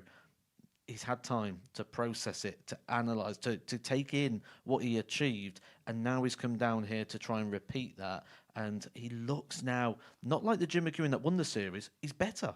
Yeah, he's looking like Jim McEwen that went to Q School last week. Really impressive indeed, as has Wayne Jones, because he's won both of his games so far this evening as well. What have you made of his performances? There's one thing I always think, whenever I think of Wayne Jones, I just think of consistency. That's the first thing that springs to mind. All those majors, all those years ago, it was always the quarterfinals, semi-finals. He was in them all because he was always reaching like the last 16 of a Pro Tour. He was so consistent and solid. We've seen that tonight, and actually it just feels like watching Wayne Jones of 10 years ago tonight. Yeah, we're going to have a little look at the league standings with just 5 games played so far. Here we have it. Wayne Jones and Jim McEwen joint on 4 points. Tony O'Shea and Scott Walters yet to get off the mark. And Moreno Michels, the middleman, on 2 points. How do you see, I'm going to put you on the spot early doors here. How do you see things finishing? Do you think it'll be similar to that? Because I still think, I've been saying it since Monday, but I'm expecting the real Scott Walters to turn up at some point. I agree. He's going to do something at some point. He's got to start playing. And his last game is actually against Tony O'Shea. So I actually think that's going to be quite a crucial fixture, because if Tony O'Shea does go the way and starts going back to the form we've seen, if Scott Walters does the double over him tonight and then the first game tomorrow, he'll play himself back into position regardless of what happens in game number 3. So in terms of actually the scoreboard pressure as such, this third game for Scott Walters is a bit of a bonus. An interesting match coming up next as well. Our 2 undefeated players go head-to-head. How do you see that one going? You can't look beyond Jim McEwen at the moment. He's not just looking solid, he's looking brilliant. The finishes, the composure, the reactions to things. Tony O'Shea hit him with everything, and he just got better. He didn't shy away, he didn't just match him, he actually accelerated and went beyond. So at the moment, you've got to go with McEwen. Right then, can Jim McEwen, our Series 5 champion, maintain this incredibly high standard in his 3rd game of the night? Chris Murphy, back to you to find out. Well, I don't know. I'll have to watch him. And there he is. Jim McEwen with that, well, intermittent throw this evening. We have been talking about the action, that he's changed it up a little bit tonight. So we'll keep an eye on Chucky. But it's hardly child's play, is it, with all the senior stars on show this evening? Wayne Jones, another one of them. And this one will determine which of the pair turn it into a hat-trick of victories and really put themselves in a strong position. Probably a win away from qualification if they get the job done here. First leg, it's Jim to throw first. Game on. McEwen has the darts and therefore the advantage in this race to 4 legs, and straight away he's in the red bits. 95. Playing like a champion today, isn't he, Jim McEwen? Playing like the champion that he is.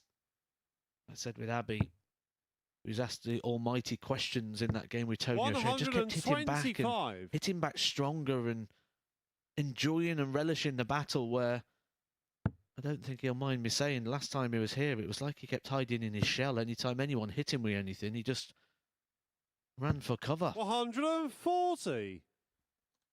Yeah, I said he didn't really feel it had a chance for it all to sink in, what he achieved here at the end of the previous series, but now he's got a determination to 55. Feel that feeling again.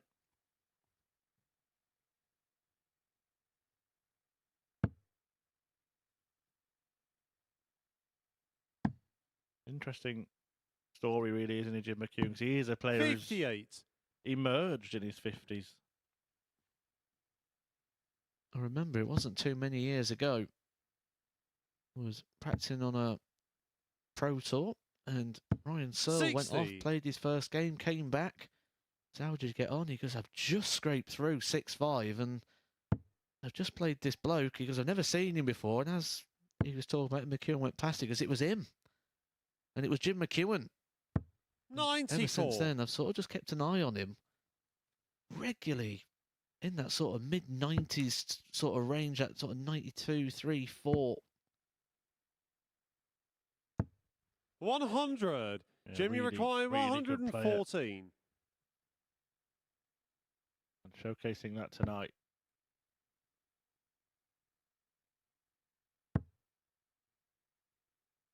Tops. To keep these 74. big finishers When you going in require for us. We're being 161. spoilt this week by the ton plus checkouts. And that's just Moreno.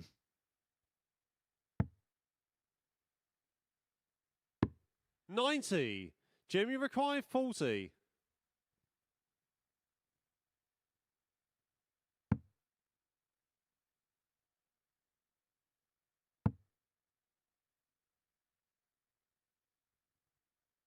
Game shot on the first leg. Jim McEwen. Made a couple of errors there with individual darts. Second leg, it's Wayne to throw first. But not affecting the functionality of the opportunity. Functional doubling when you approach the board, and it doesn't matter if it be 1 or 3. 95.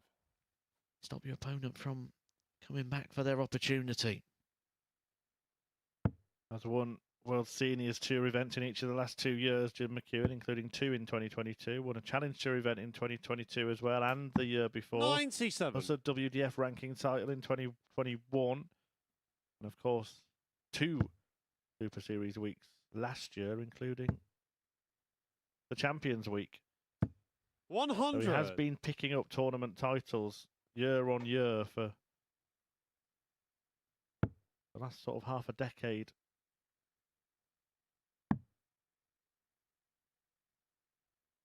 Has a 9 darter to his name as well, and actually hit it against Raymond van Barneveld. That was around that time he was emerging, playing Pro Tours as a top-up player. 58. People didn't know what had hit them.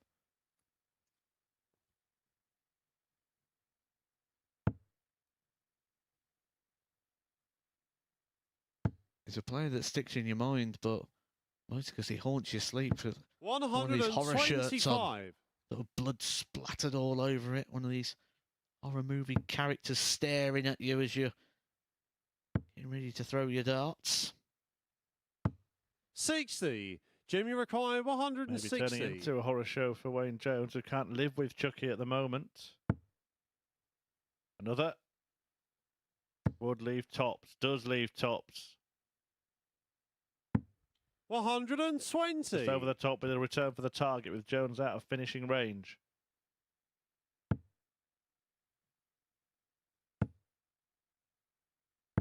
$180. Jimmy required 40. Now. Might be a bit too late. Game shot on the second leg. Jim McEwen, relentless in his quest for Saturday night this time round. Third leg, it's Jim to throw I think he first. realises that was a breaker Game throw. on.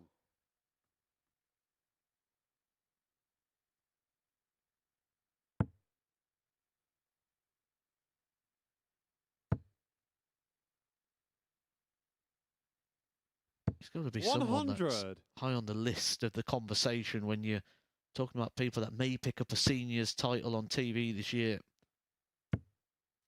Yeah, well, he was a finalist, 60. wasn't he? At the World Seniors Match Play last year.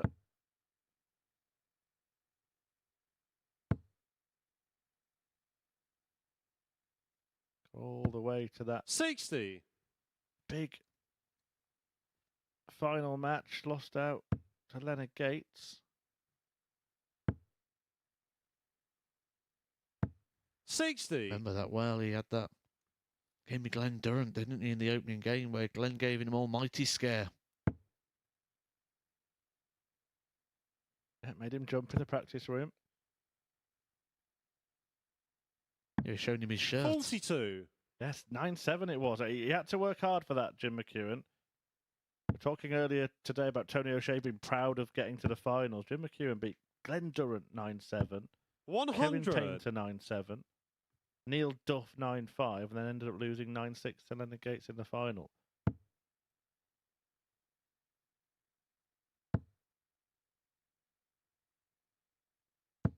$140.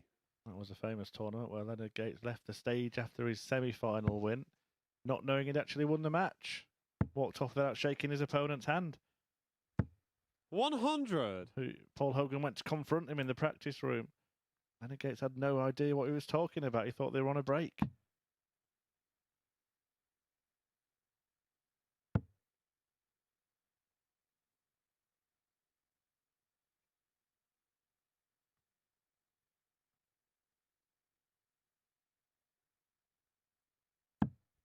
$43.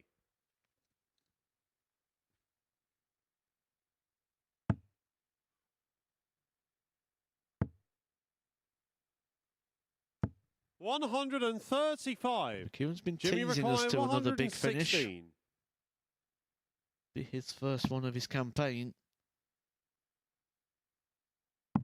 It'll be third time lucky for Chucky. Game shot on the third leg. Jim McEwen. Spoilt. Absolutely spoilt Fourth we are leg, it's here this Wayne week to on the throw big first. finishers.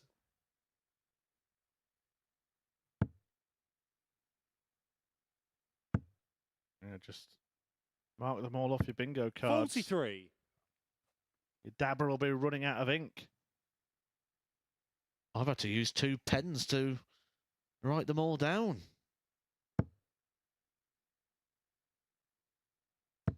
$140. Ewan chasing down his third win, a hat-trick of wins. 4-2 against Scott Walters. 100. 4-3 against Tony O'Shea. He's chasing down. 4-0 here against Wayne Jones. 100.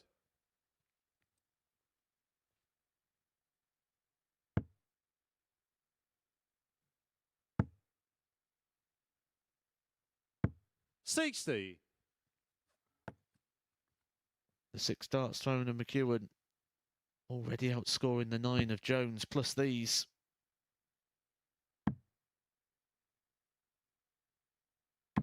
$134.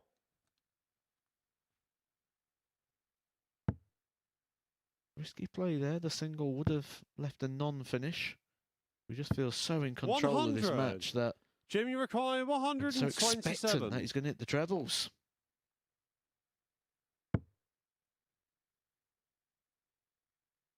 We're not going to see another 3-figure out shot in this leg. 55. But will we see Jim McEwen make it another leg and a whitewash win in this top of the table tie?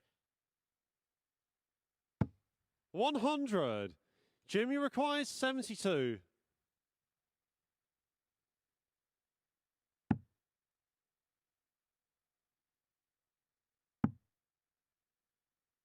Double top to do so. 32. Wayne, you One last require chance here 98. for Wayne Jones to stay in it.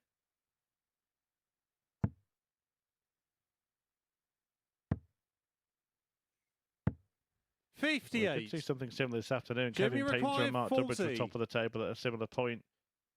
Durbridge went 3-0 up. Painter hit back Game, to shot, 3-3. and the match. But no Jim such McEwen. nonsense from Jim McEwen here. He wins it well. 4-0 against Wayne Jones. An average of 5 points more than his opponent, who he didn't allow a dart double in that entire game. Jones did get the game's only maximum, but it was a high finish of 116, 4 out of 9, and a nice 92.49 average in that 4-0 win for McEwen, who makes it a hat-trick. Moreno Michaels takes on Scott Walters when we return.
Scott Walters and Moreno Michels are next to go head-to-head. Many of us wondering when Walters is going to turn up and start producing the level we know he's capable of. Will he do it here against the man who certainly produced when it's come to big finishes this week? Moreno Michels getting over the line against Tony O'Shea last time out with a stunning 1-6-4 out. To see who picks up the points in this one then, let's get back to Chris and Matt. Thank you very much. It's been a hat-trick of dominant displays in the last 3 matches. Wayne Jones on the right end of one against Scott Walters, First then on the leg, wrong it's end of Scott that to throw previous one against first. Jim McEwen, Game and Moreno on. Michaels on the right end of one against Tony O'Shea. And if he wins this one, it's starting to look like the top 3 are looking pretty settled, really, with both O'Shea and Walters without a point 59. to their name. Michaels, Jones will be on 4, and Jim McEwen would be on 6. So if Walters is going to work his way into the reckoning in this group, he'd be well advised to start winning and start 60. winning now. That's something Jim McEwen just can't seem to stop doing at the moment, is winning. I feel like he's going to be running away with this group in the very, very near future. 45.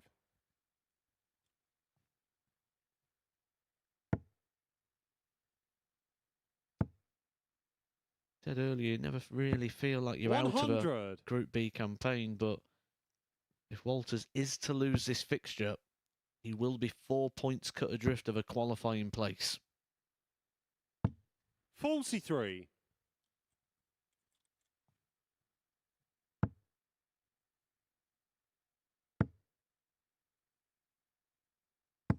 43.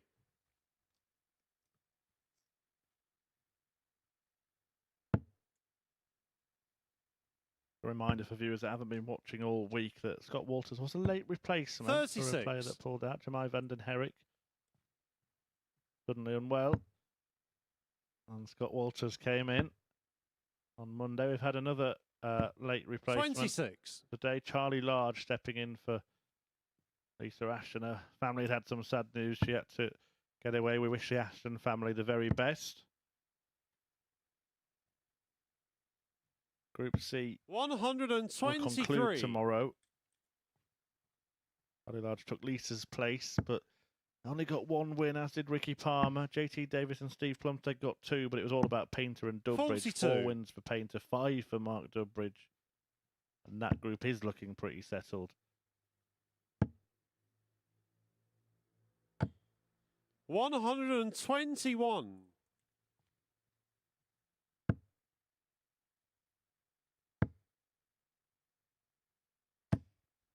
140. Scott, you require 74. It was a slow start to the leg for Walters, but oh my. I was just going to say he's played himself into 22. it and he's made 2 howling Moreno, errors you there. require 90. The 74, and he's not even left himself on a double. Well, it's an error for his opponent, but he puts it right and gets a go at a double and Game hits shot a on the double. first leg. Moreno Well, that punishment Michaels. was almost worse than if he just took it out in a couple of darts, because he threw Second leg, it's Moreno to throw a first. big one, Game on. just like Scott Walters, but then rescued it on a treble to double combo. 55.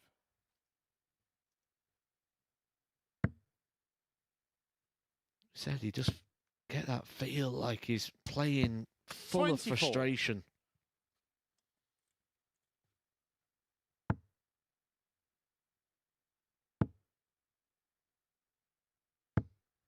$80.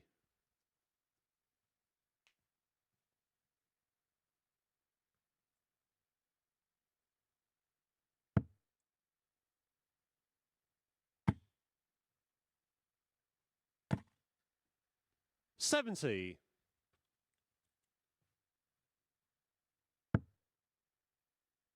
Well, he's been here all week, Moreno Michaels, and I'm sure he's wearing that same shirt when he was here at 59. Champions Week last time.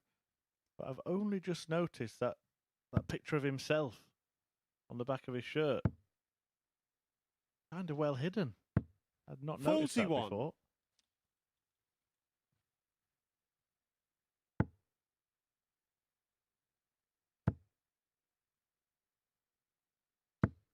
$100.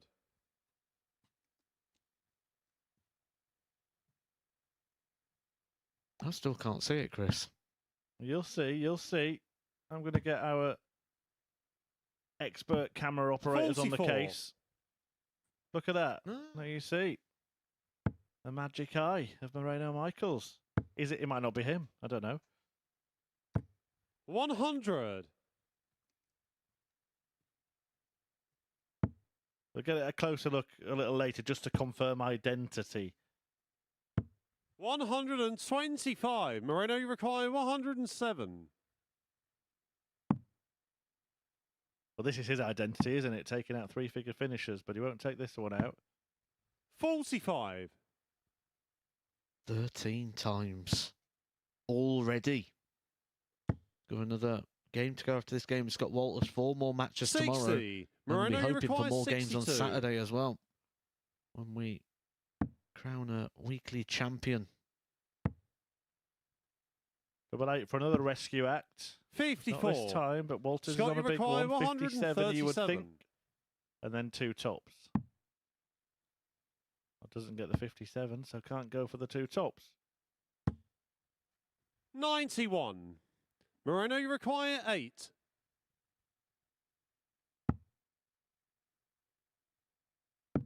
Game shot on the second leg. So Moreno 2-zip. Michaels.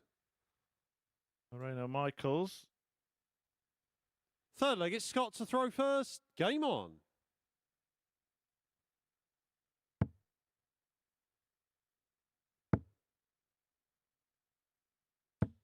$100.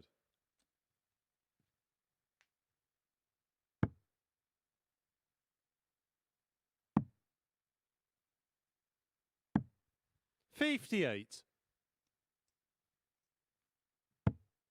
Although he's 2-0 down here, Scott Walters, he doesn't need to find too much to get back into this game. 100. Moreno, not even averaging 70. Are we in agreement that it is him on the back of his own shirt? I'm not convinced, you know. 78. It looks like him, but kind of computer game character. If there was a darts FIFA, that would be Moreno Michael's avatar. 85.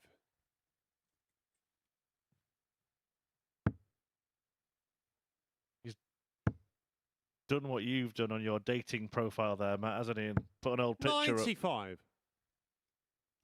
I think it might be Florian Hempel, you know.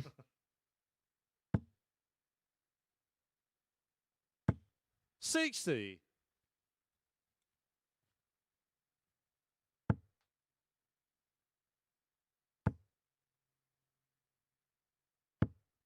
60. Scott, you require 156. 156 for Scott Walters to make himself known in this match.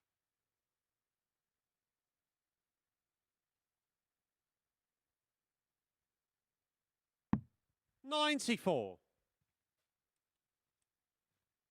Don't think he was sure what he had left there, Scott Walters, because he checked the score 3 times and then he checked afterwards to see if he was right. 56. Can ask the referee what's Scott, you remaining require 62. or what's been scored. Like he didn't want to break his flow or his rhythm there, wasn't it? Going to get a dart double this time, though. Game For shot on the making a third mess on the leg. setup play. Scott I'll be Walters. delighted to poke at the double. Fourth leg, it's Moreno to throw first. Game on. I said he'd be delighted. He doesn't look too happy about it, despite the fact he's hit it. But that's the frustration, not just of this game, but of this week so far, because they've expected so much more of himself in 140. his Group A campaign, and an average of 80.96 is a bit lower than what we'd expect from Scott Walters. Yeah, I think all of the players that 45. have been in Group A would have felt it was a group there for the taking. JT Davis led it after day 1, 4 wins from 5. Then Christian de Boer went on a winning streak that lasted 9 games and proved 100. to get too far ahead of the field. But both Davis and Lisa Ashton only finished a couple of points away, 1 win away from being in this group themselves. 45.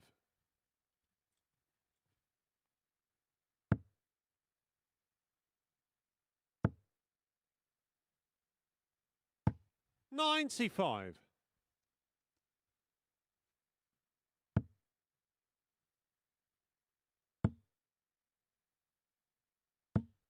85.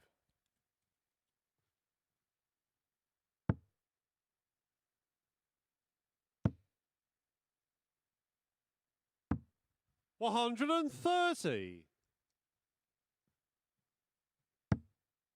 Can't put a few good legs together, can he, Scott Walters? That seems to have been the case most of the week. 38. Moreno, you require 36. And an area of the board we've not been too familiar Game with shot on the Moreno, fourth actually, leg. and he's Moreno Michaels. no problems there for a 13-darter. It's as if Moreno doesn't quite have a plan. A lot of Fifth people leg, it's prefer Scott to to leave throw like first. tops or Game on. 16s for Moreno. It just seems to be whatever he fancies. Usually doesn't have a choice because it comes at the end of a big combo. And Walters, it's going from bad to worse.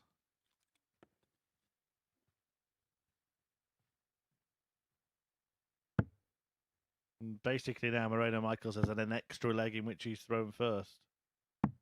44.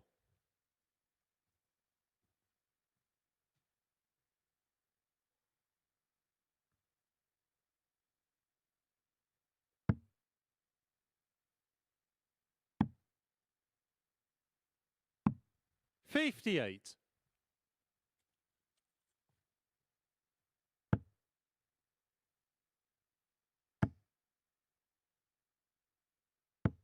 140.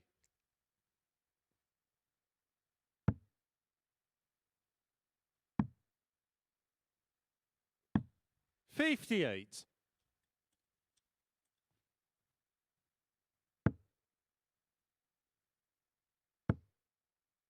Got to somehow find a way to snap out of this, Scott Walters, 99. because he is to lose this. He's going to need to do the double over Tony O'Shea to keep himself in contention.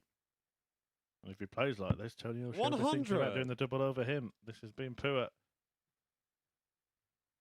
Only had one dart at double in the game. He hit it, mind. 100. No 140s from Scott Walters in this match. Nothing bigger than that, only single visit turns. 41. Moreno, you require Single 118. treble turn, sorry. That's all Michaels needs here for another three-figure finish of his own. Not to be, but he's going to leave it pretty 58. well placed.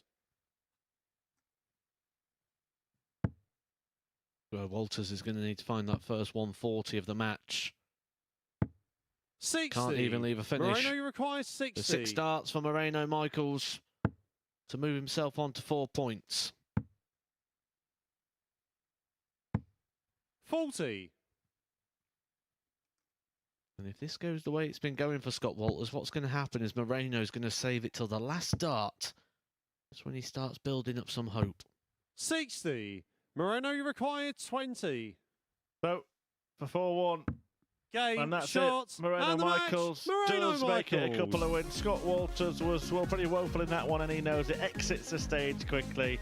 It's Moreno Michaels who picks up a very strong win for his second victory of the night. 4-1 he wins. Coming next, it's Wayne Jones against Tony O'Shea.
Wayne Jones and Tony O'Shea are back in action next. These two did, of course, meet at the World Masters back in 2001.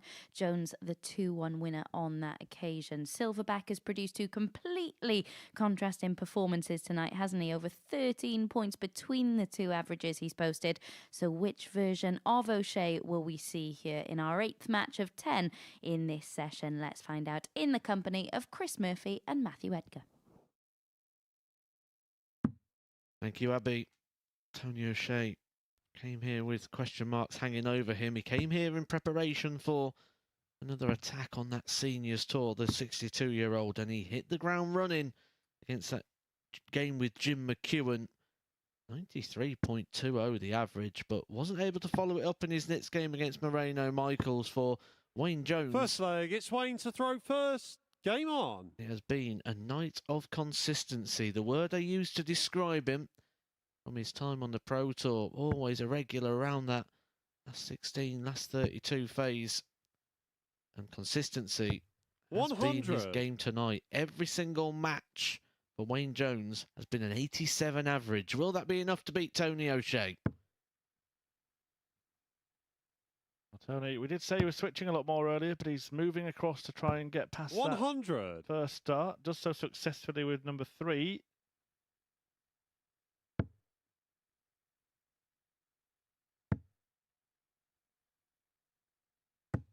$43.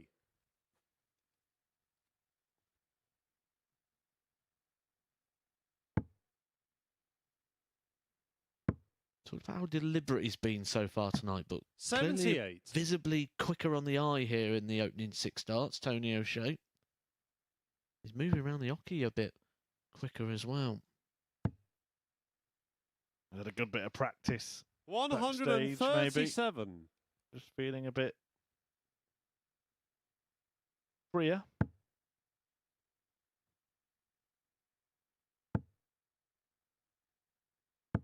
$140.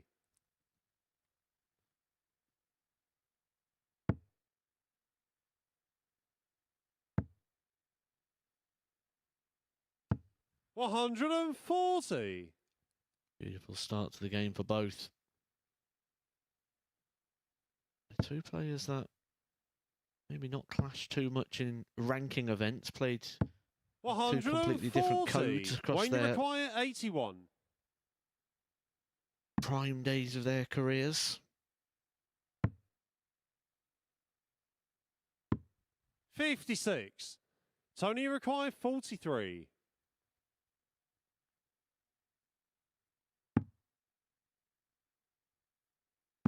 Game shot on the first leg. Prime silver Tony back. O'Shea. Double 16. Been good on that this evening. Very good, in fact. In that Second leg, it's Tony to throw McEwen, an first. absolute Game epic. on. The only time he missed it was when he was throwing it with one dart for the match.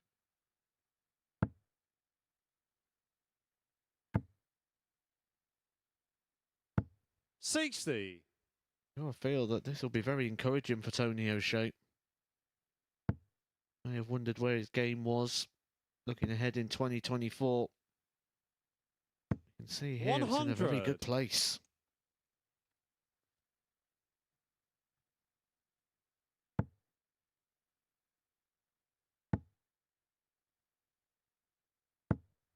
$140.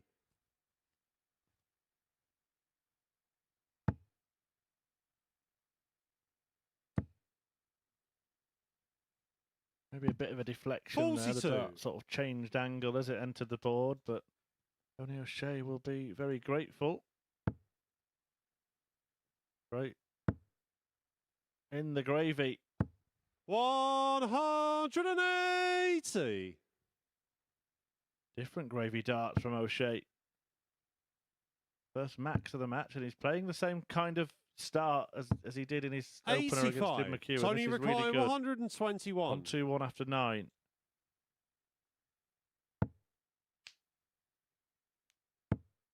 No interest in the firework finish. 97. Just wants to set up the shot, and he does that.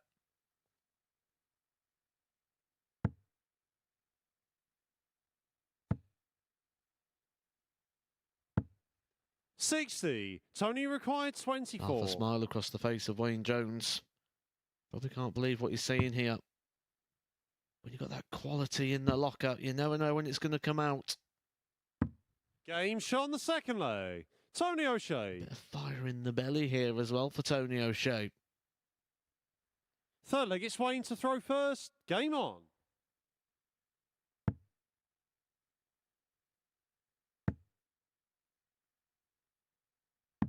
$99. Yeah, really pleasing performance so far.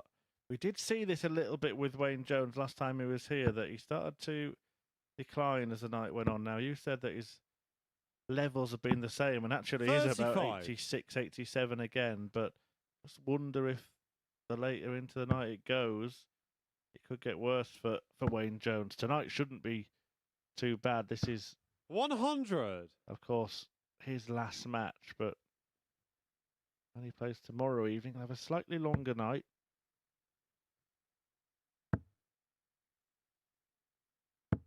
$100. One of the titles that Tony O'Shea has won will suggest that the longer night may not have been a problem back in the day. 2012, he won the Dutch Open. Now, 140. one thing we know about the Dutch Open is it is one of the largest attended events, or it is the largest attended event in the world. And we've just seen the entry numbers come out over the last 24 hours for this year's Dutch Open, and it is going to be 45. attended by 3,422 players. 81.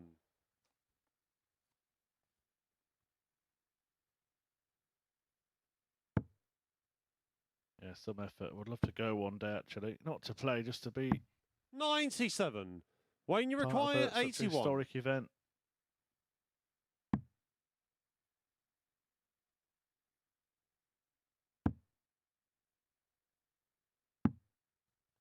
65. Judge has made all the running in this leg, but O'Shea can give him something at least to think about with a big shot here.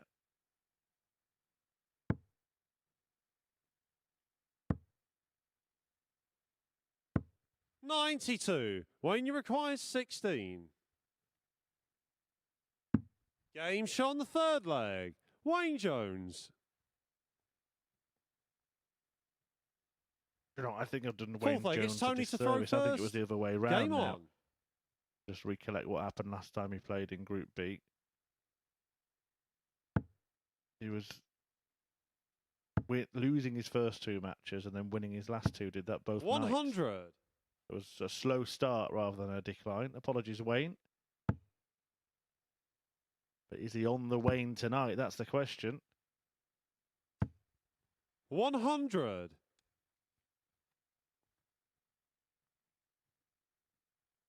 Tony O'Shea just going back to that measured approach.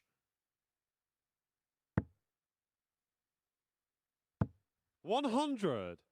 For a player that plays with feel and rhythm, you tend to find that they also need the pace injected into the fixture, but Tony O'Shea, a very rare case of somebody that can play 81. on that feel and rhythm, but also being able to suck the pace out of the game. It's a very rare quality. 41.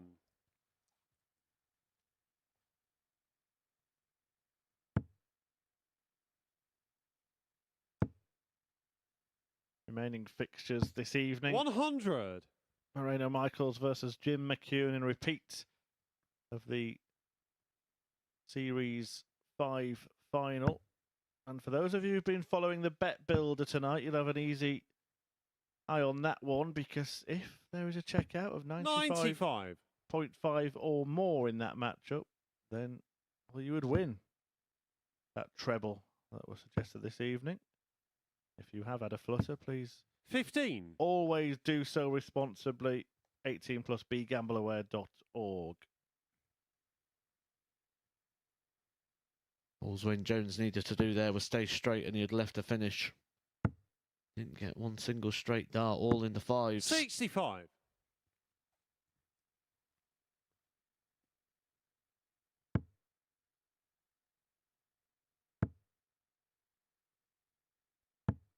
$60. Tony require 100.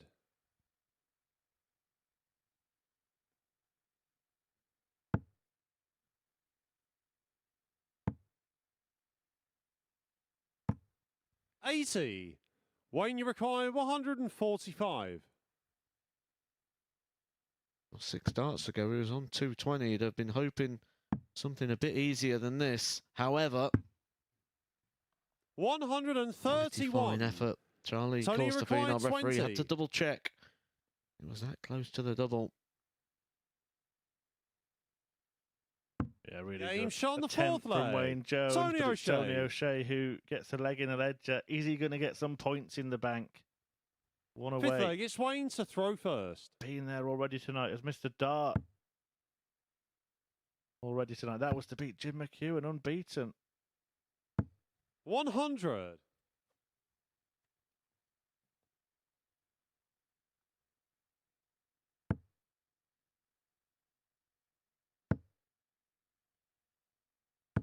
$140.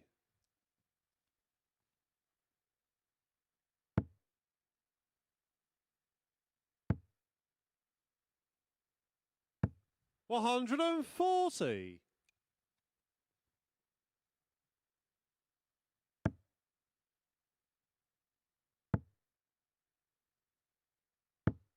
45.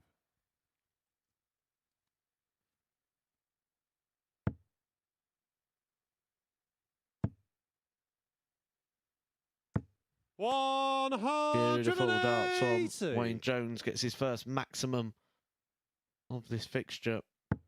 Going to feel like he's going to need something like that, though, against the darts. But he only needs to break Tony O'Shea once in this fixture. Wayne, you require 81. We'll have the advantage of throw if it goes all the way.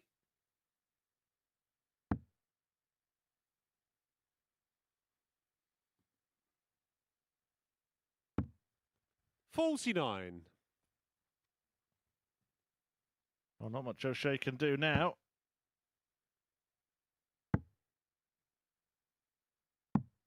59. Really Wayne, you think about require it. There are 32. ways to leave finishes without hitting trebles from 2-3-3.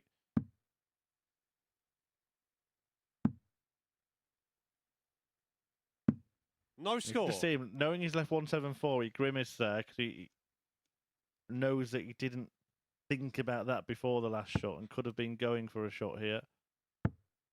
Probably just expected Wayne Jones to hit. 44. And even then, Wayne, just you thrown a require bit 32. with expectance that this leg is already done.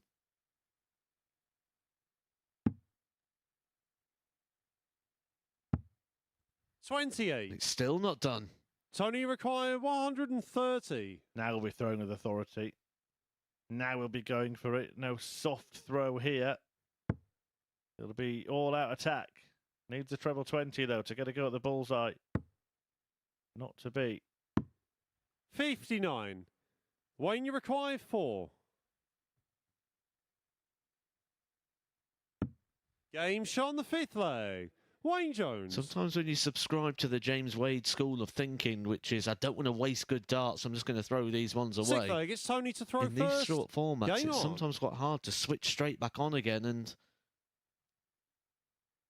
get back in the groove, but he's gone to that measured approach again, trying to refocus himself, 60. recalibrate the arm. He opens with a trebleless visit. It's a very hard thing to dibble in and out of concentration. 125.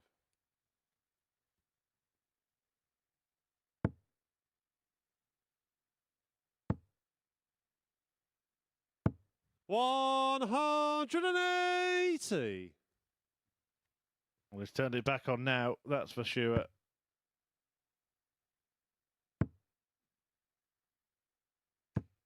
There's another game to play, and it's against an out-of-sorts Scott Walters. Tony O'Shea could yet come out of tonight with 4 points to his name, matching Wayne Jones.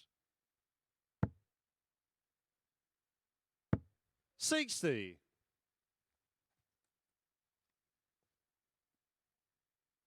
Just not been in that winning position yet. With that will come its own issues and problems 100. and stresses, especially in the situation he is in, where he's playing a guy that could pull away from him here if Wayne Jones was to win this fixture. 100.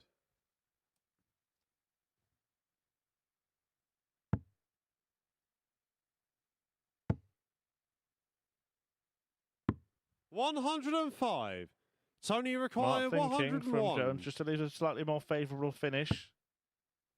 But it may not matter.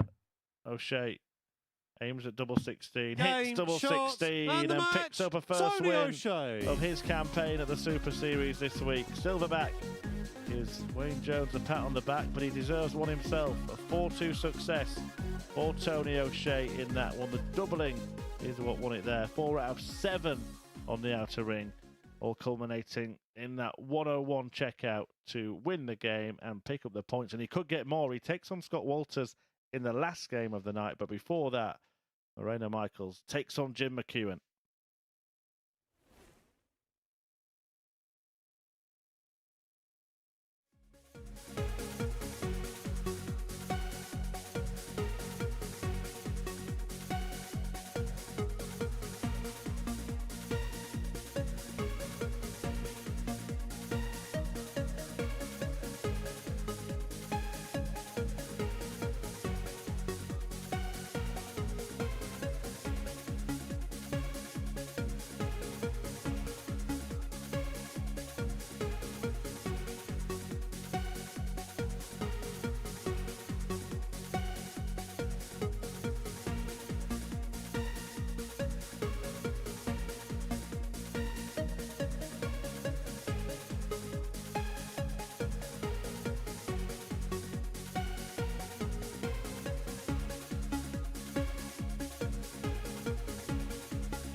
Welcome back to the MODUS Super Series. 2 more Group B matches to bring you tonight. Next up, it's a repeat of the Series 5 final between Moreno Michaels and Jim McEwen.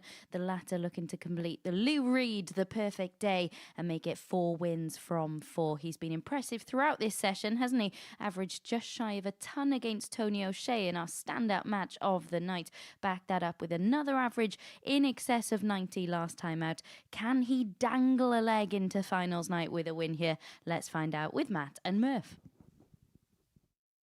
Thank you very much. Yeah, big game.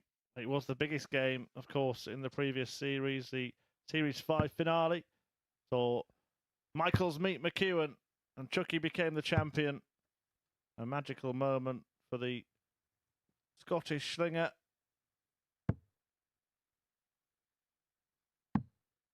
Will it be a repeat result, or will Michaels get a little bit of revenge? We will find out over the course of the possible 7 legs. And if McEwen does get the win, it will be another perfect night on that live lounge stage for him.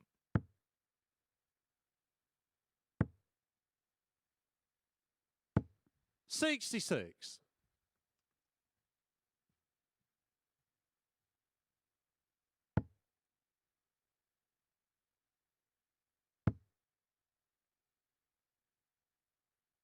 $125.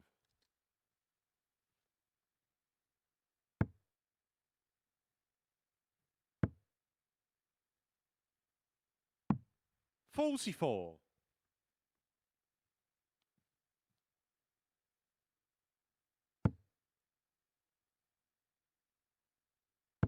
Interesting to see what the future holds for Jim McEwen, what his plans are for 24. made his intentions 59. clear by attending Q School that tour card would have been on the agenda, but this weekend the opening, the Challenge Tour, he's going to be here, it looks like, until at least Saturday night. 60. It's not opening weekend would rule him out with the first Pro Tour call-up opportunities. Maybe 100. plans and intentions to go back to Lakeside.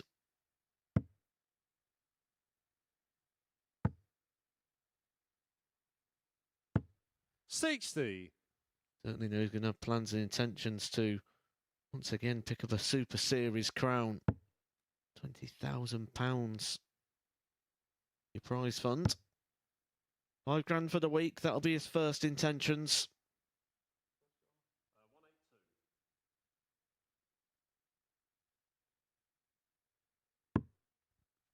60.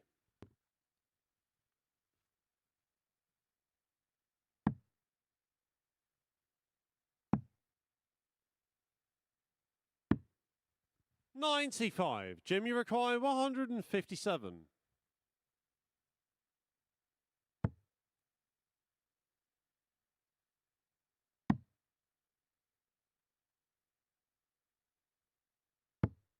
$32. Not quite finding like he has done in his first 3 fixtures today. 60. Jim, you require 125. With the history of this fixture not too long ago.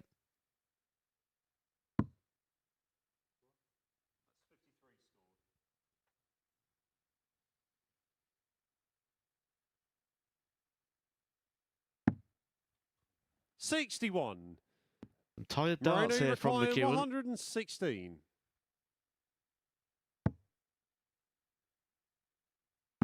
He could do it again. Game Oh, shot he's on the done first another. leg. Moreno Michaels. Moreno Michaels hits his 14th Second leg, it's Jim to throw Tumplers first. checkout. Game on. of the week and lands the bet builder.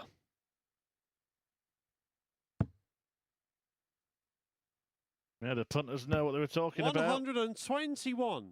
And you would do that in any match involving Moreno Michaels. You'd be raking it in.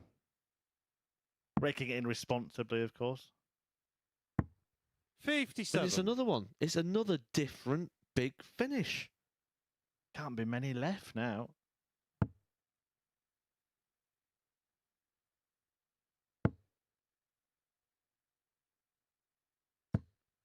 $140. McEwen's looking to bite straight back.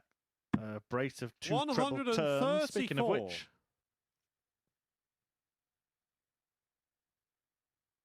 I was going to ask if we could potentially get a highlight package put together of all Moreno's Tumplers checkouts this week, but I don't think we've got time to show them all. 100.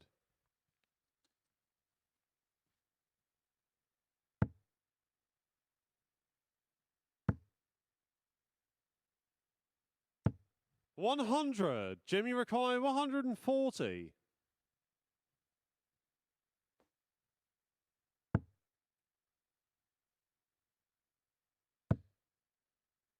Oh my, McEwen's going to join in. Game shot on the second leg. Jim McEwen. What is going on? Third leg, Jim it's McEwen Moreno is- to throw first. Game on. just able to raise what anyone throws at him tonight.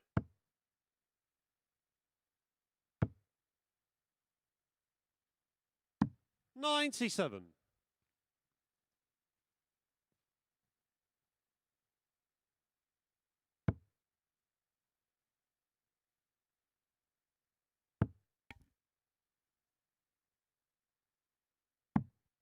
$44.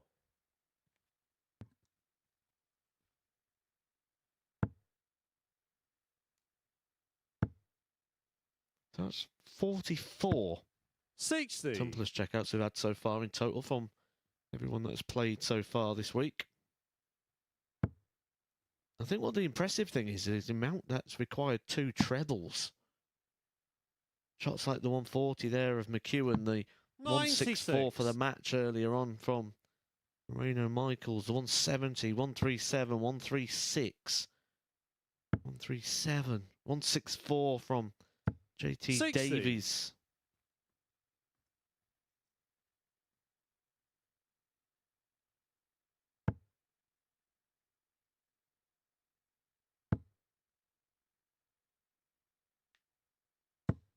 $81.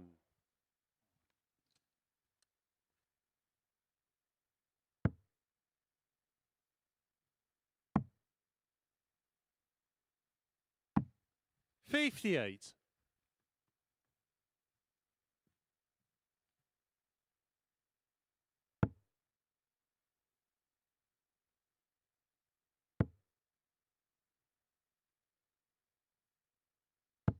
$100.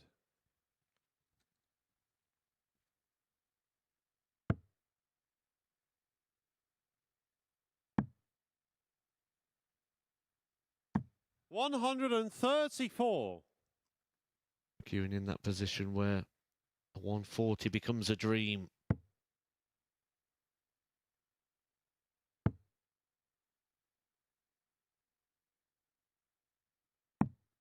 $84.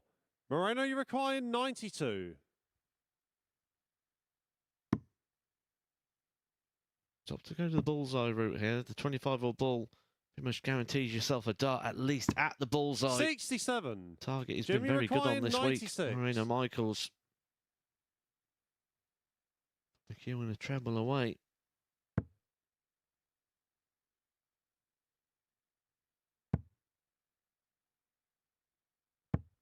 $56.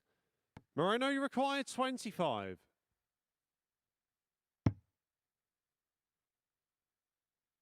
Game shot on the third leg. Moreno Michaels. Victory here for Moreno Michaels would move him on to 6 points. Joint top of the table with Jim McEwen. Fourth leg, it's Jim to throw first. Depending on the scoreline, Game could on. actually jump Jim McEwen and end tonight on that top position. There's only one more fixture still to go. Tony O'Shea against Scott Walters. Scott Walters rooted to the bottom of the table. 140.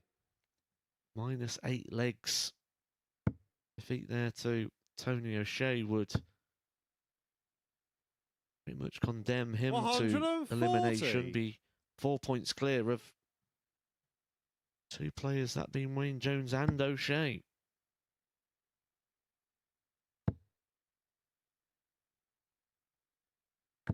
$121.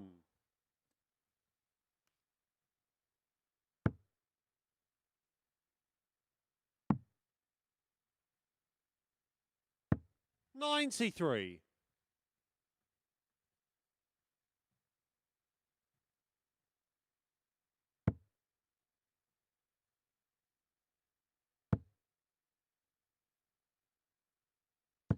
$100.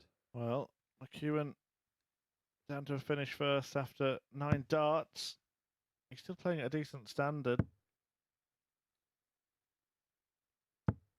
55. Jimmy Looking so require much 140. More free than when he was here in week 3.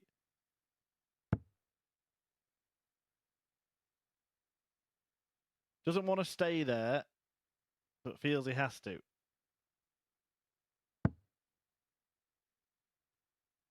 Now he's wishing he did just elect to switch. 74. There's not too many options when you've got 120 points on the board and only 2 darts in your hand.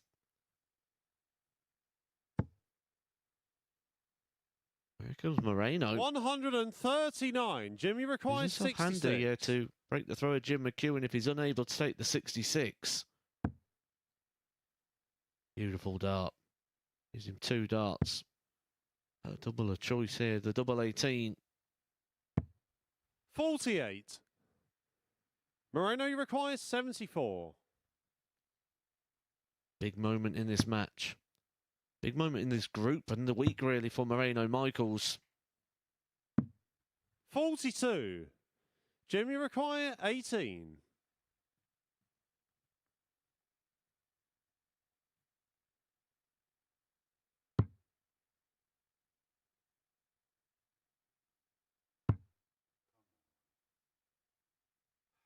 McEwen's reaction there sums it up.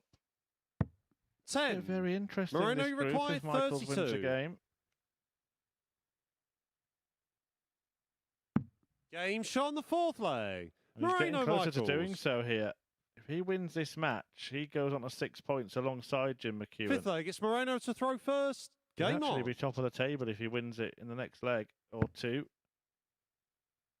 And if Tony O'Shea beats Scott Walters, you're going to have 2 points separating the top 41. 4. Jim McEwen would not be looking safe anymore.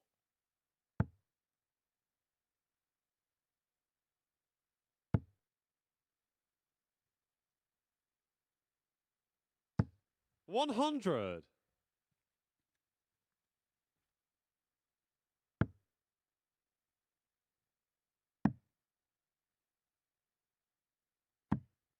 $81.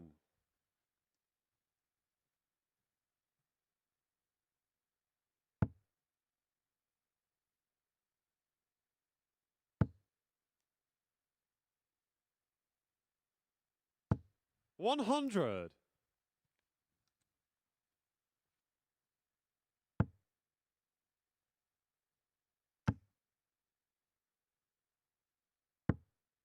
$43.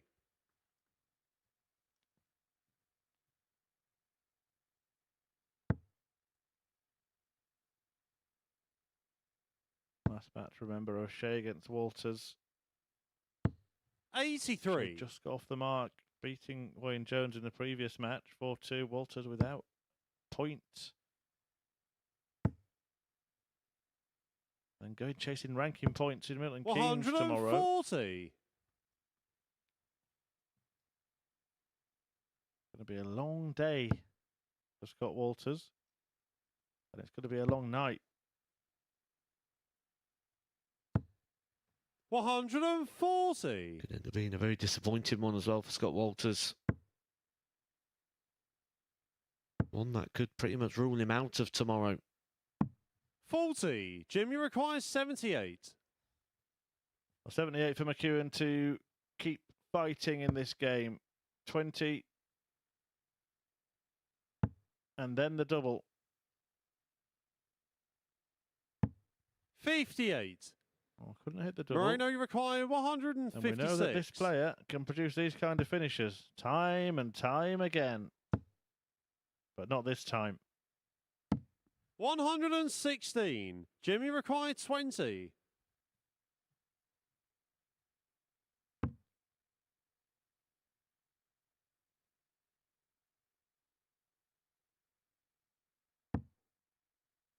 Oh, a long way off. He's got to go a long way over to the double 5. We could be in big trouble. 10. Well, who saw Moreno, this you coming? require Jim 40. McEwen was looking unbeatable for most of the evening.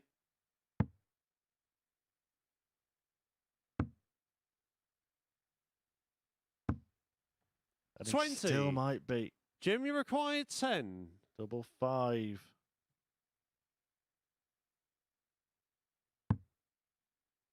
Well, at least he's come inside with the first start, meaning he can put this right. Chooses double 1.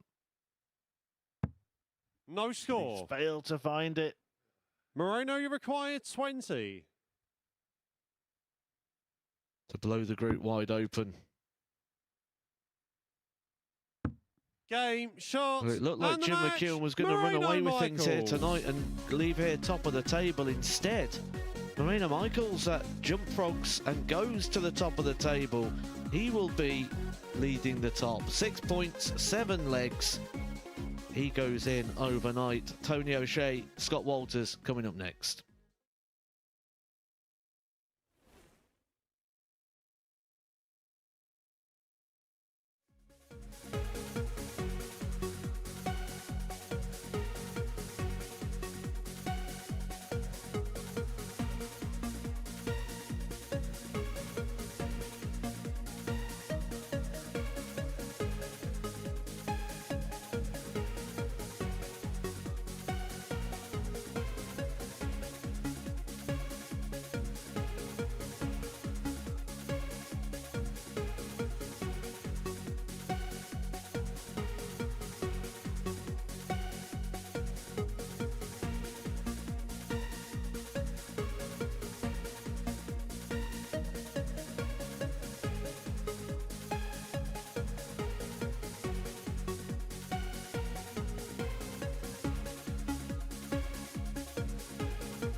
Our final match of the night then, and it sees Tony O'Shea, who's delivered two really impressive performances already tonight, looking to pick up his second win and join Wayne Jones on 4 points in the table. And it would really start to cut his opponent Scott Walters adrift at the bottom of the table. He's yet to register a win in Group B. Had chances to take his first game against Jim McEwen to a decider, but since then hasn't really got close. To see which way this one goes, then let's hand over to Matt Edgar and Chris Murphy. Yeah, thank you very much, Abby. Tony O'Shea just looking to pick up a couple more points at the end of the evening. What a turnaround for him and Scott Walters. Well, he won't feel like dancing anymore, will he? The game hasn't managed to win any points, and it's his First last leg, chance it's here. Tony to throw first. Game on. Kind of do or die, really, as well. Look, he's going to be 4 points adrift with 4 games to go if he loses this match of third place, which would be Tony O'Shea if he wins this match. He'd go level on 4 points with Wayne 140. Jones. But if he wins the game, he'll just be 2 points adrift 60. and level with O'Shea himself. The biggest problem for Scott Walters here, though, is if he does lose this game, Tony O'Shea has to play Wayne Jones tomorrow as well. So those top 3 positions will be 96. a minimum 6 points. He'd have to win all his games and hope for favours. Still got some 22. hope should he win this game, but it's just not looking likely, is he, Scott Walters? Has not been able to recover from a slow start. We've been saying the whole way through his 95. campaign that we're expecting to see Scott Walters spring into life. Just not happened. Did we just see Tony O'Shea play a whole visit on 19s for the right reasons? 40. Tony required 170. Can teach an old silverback new tricks.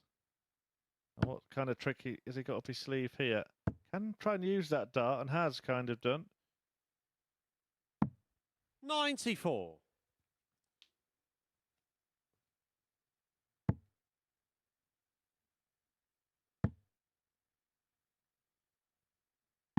$137. Tony requires 76.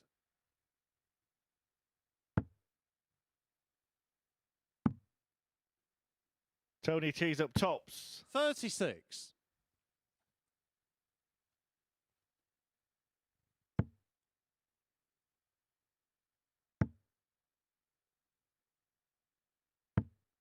$45. Tony required 40.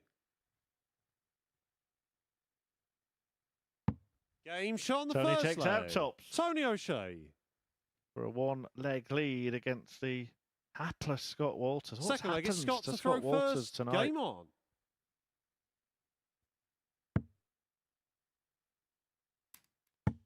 Maybe this week.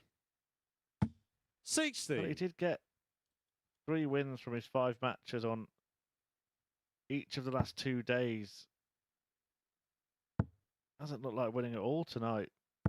Yeah, he hasn't 60. produced as good performance-wise as he has when he's been here before at all this week. That is true, but still manages to pick up victories in Group 8.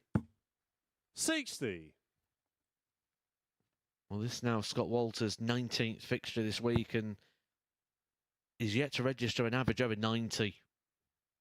That's surprising for me 60. because Scott Walters, someone who's got big ambitions for the year, and he's in a good position to do so. Currently ranked 15th on that Lakeside Order of Merit, which, as things stand, would make him a 92. seed.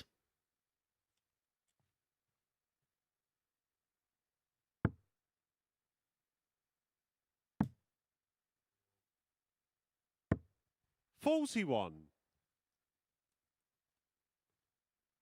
Well, it could all turn on one result. Scott Walters can produce something here. 43.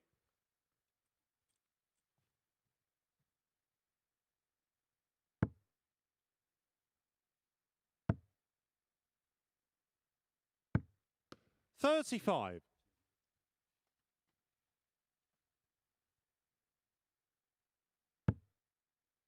Of course, the thing giving Tony O'Shea a helping hand, the referee, who needs to be commended himself as well. 100. Refereeing 25 matches today.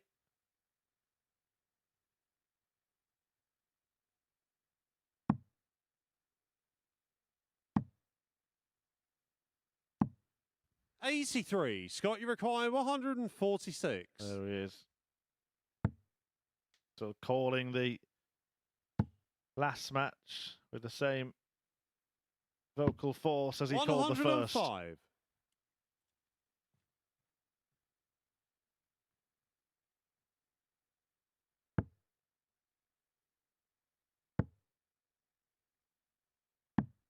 $42. Scott, you require 41.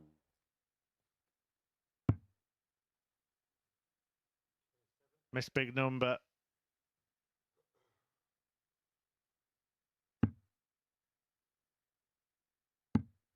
Can't 25. quite put it right, but Tony O'Shea can't do anything after a handful of scrappy scores in this leg.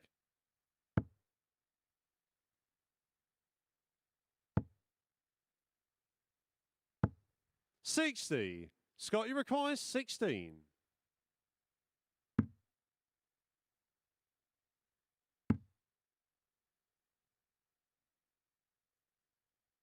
Game shot on the second leg. He's done well Scott to hit that, you know. I know Walters. there were good guides for him, but when you've got 2 darts on the wire like that and you've had the night you've had, it could be Third easy leg, to it's think Tony to this throw is not first. going in. Game on.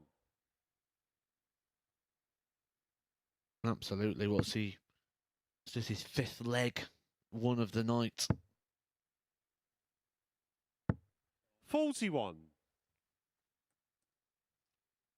Should have the stamina factor over his opponent here. Tony O'Shea now 62. 140. Tony O'Shea seems to have found a way to manage these longer shifts, and that's just 83. be a bit more deliberate.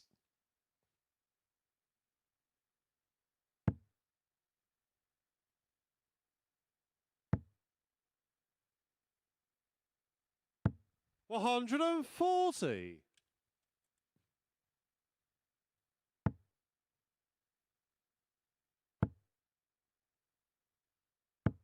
$60. Walters may just be digging in. The most important time for himself here. 100. But also it's Tony's poorest performance at this juncture.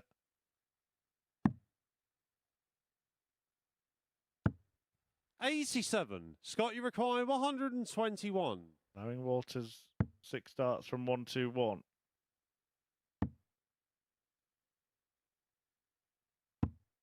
$81. Well, this is a break opportunity here for Scott Walters after 12 darts, leaving himself on tops. 140. Scott, you require 40. Is that too late for Tony? Is it too late? Is it too late? 30. It wasn't, you know. Tony, you require He's gonna 90. go.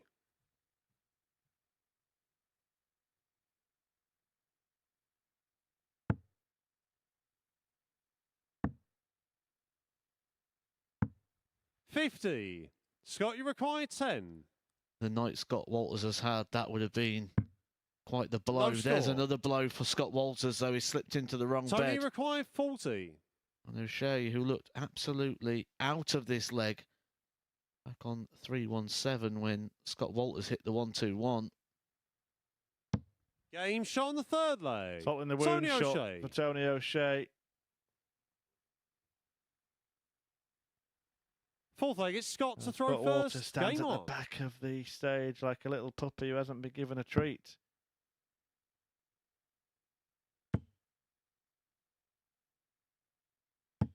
$100.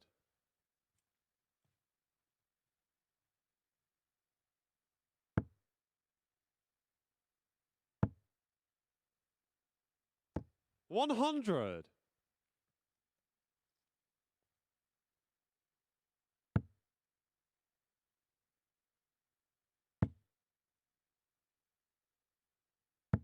$100. It's the last game of our Group B action tonight. We'll be back tomorrow. 60. 1 o'clock in the afternoon for the conclusion of Group C to see if any of the chasing pack can catch Kevin Painter and Mark Dudbridge in those runaway positions. And then we'll be back 60. live at 9:45 tomorrow evening to complete our Saturday night lineup with 3 players going through from this Group B campaign. 140. Watts could still work his way into this group, and we know we've seen him in the past have a good day followed by a bad day and vice versa. So if he can just pick up the points that would keep him 140. in with a chance, then I think he would take that. Just put it down to a bad night at the office and thank his lucky stars 140. for the 2 points. But Scott, you he's require got to go and get 101. them. He's going to have to take out shots like this.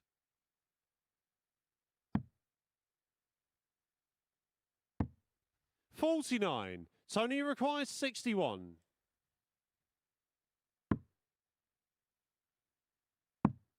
Double top then for O'Shea for 3-1. 41. Scott, you require 52.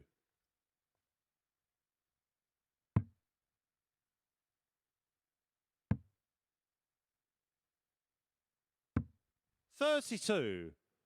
Tony, you require not happening. 20. And he's in that mode where he just expects to miss now. Game shot on the 4th leg. Tony O'Shea. And in the past, we've coined a phrase here at the Super Series. We've called doing it a Walters. 5th leg, which it's Tony is to throw Where first. someone wins Game all the on. matches on day one, and we talk about that time that Scott Walters did that in a Group C campaign and then didn't qualify. We always remember that when we 41. talk about and warn when someone wins all the matches on day one. Scott Walters may want to rewrite what that rule is, because if he was to do it the opposite way round, where he loses all his games on day one and wins them on game 100. 2, he could still qualify for this. And then we'll have a more positive spin on what doing a Walters is. O'Shea's had that mini experience tonight, 60. losing his first 2 games, but might be on the brink of winning his last 2.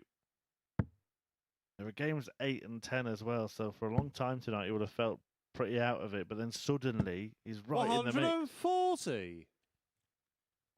I think O'Shea's going to be delighted with how he's played tonight. Really good, solid performances, wins on the board, he's in with a chance. 95. He looks good, he would have felt good.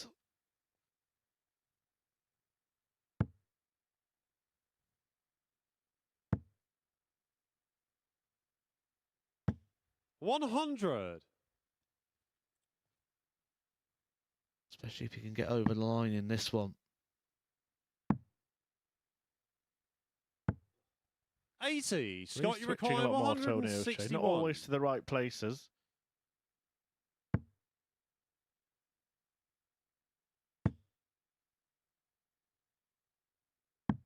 $97. The way this game has gone, even at this point, you would feel if you were Tony O'Shea that you're in this leg. Walters has wasted 11 darts at double in the match.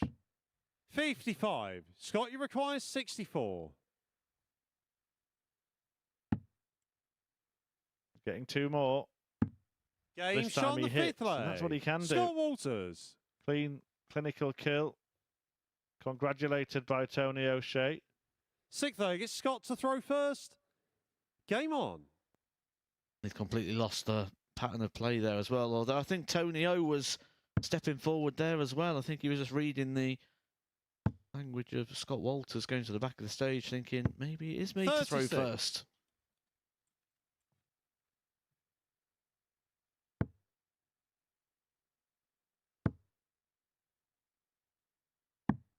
$97.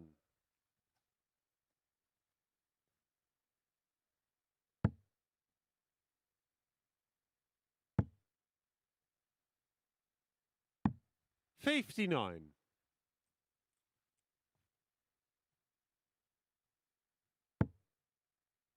think you mentioned it earlier, Chris. It just feels like Scott can't string 2 positive legs together. 140. It seems like every time he does something positive, it's almost like he piles pressure on himself to do more than that. Yeah, absolutely right. 60. Tony O'Shea can take this here and now. Just of that sense of maybe trying too hard. You want something 100. so much, you hold it so tight, often you break it.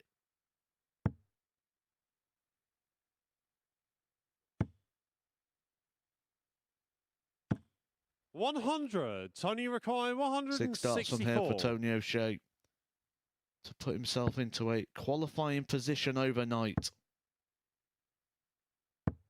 56.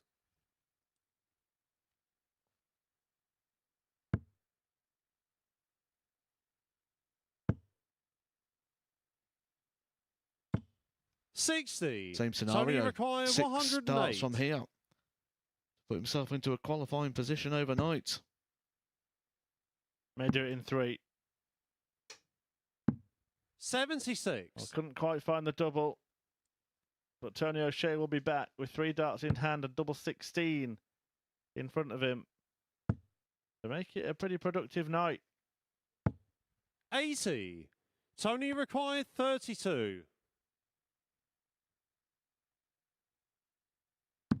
Game, And it's shots, Ole and the O'Shea match. as Tony takes it out. O'Shea. A 4-2 success over Scott Walters, who's had a really difficult evening, and nice to see that touch from Tony O'Shea there, just putting a arm of friendship around his opponent who has struggled tonight. That is obvious to see. Tony O'Shea, though, well, he will be very pleased with his evening's work. Managed to pick up 2 wins, 2 from the last 3 matches that were played this evening as well. 4-2 successes against both Wayne Jones and Scott Walters, meaning that O'Shea is firmly in the mix. As for Walters, it's a long way back. No wins from 4 games. He's bottom of the table. But Tony O'Shea, he's only 2 points off the top after that closing victory, making it 2 wins for the Silverback tonight. Yeah, we weren't sure what to expect tonight, were we, from Tony O'Shea? What have you made of his night overall? Because it's been a bit up and down, but more up than down. Brilliant. He's in a qualifying position overnight, and I think when we first came here, he'd been delighted with that. I think he probably just came here thinking, I just want to play well or feel good.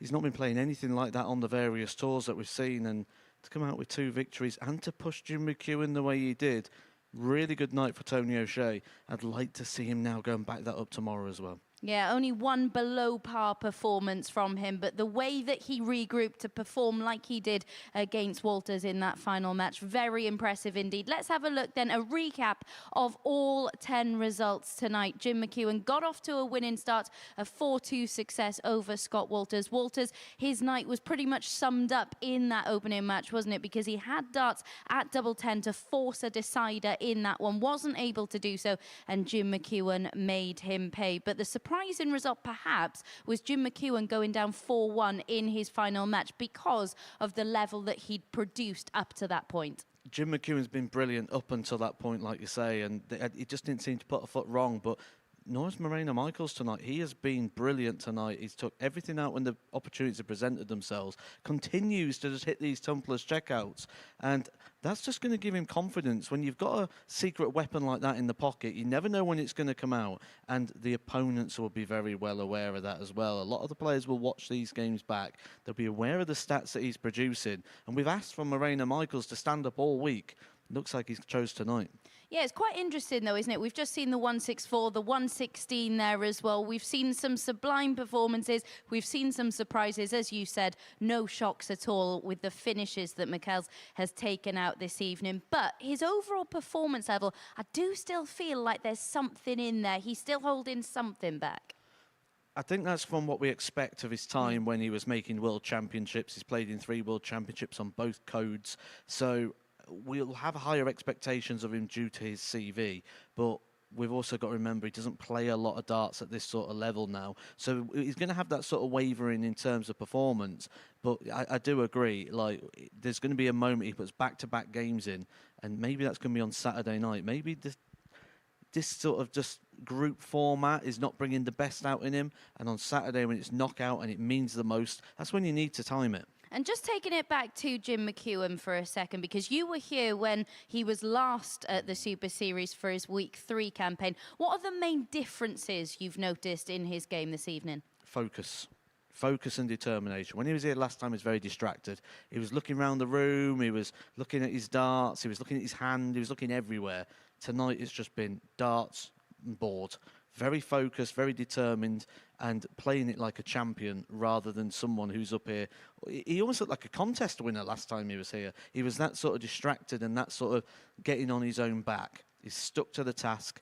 And he'll be happy with 6 points. Yeah, he certainly looked like the champion that he is, Jim McEwen. Let's have a look then. Confirmation of the league standings at the halfway point in Group B. Moreno, Michels and Jim McEwen joint on 6 points, but it is Moreno who's top because of his superior leg difference. Then, as we've just been discussing, Tony O'Shea is in a qualifying spot at the moment. He's joint on 4 points with Wayne Jones. Scott Walters, though, a word on him because he's not picked up any points tonight. I heard him say as he walked off the stage tonight, it is what it is and it will be what it will be tomorrow night. But hardly ideal prep going to the Challenge Tour.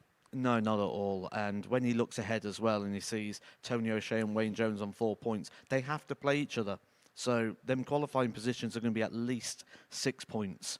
He can only make 8, and that's if he goes through the card tomorrow. So that is his only choice. He's going to have to literally go through the card tomorrow. If he loses one game, he'll be out. Yeah, 5 spots still to be filled for Saturday's finals night. Tomorrow afternoon, make sure you join us from 1 p.m. when we reach the conclusion of Group C. And at the moment, it's Flash Mark Dudbridge, who sits pretty at the top of the league standings, having gone through the card this afternoon.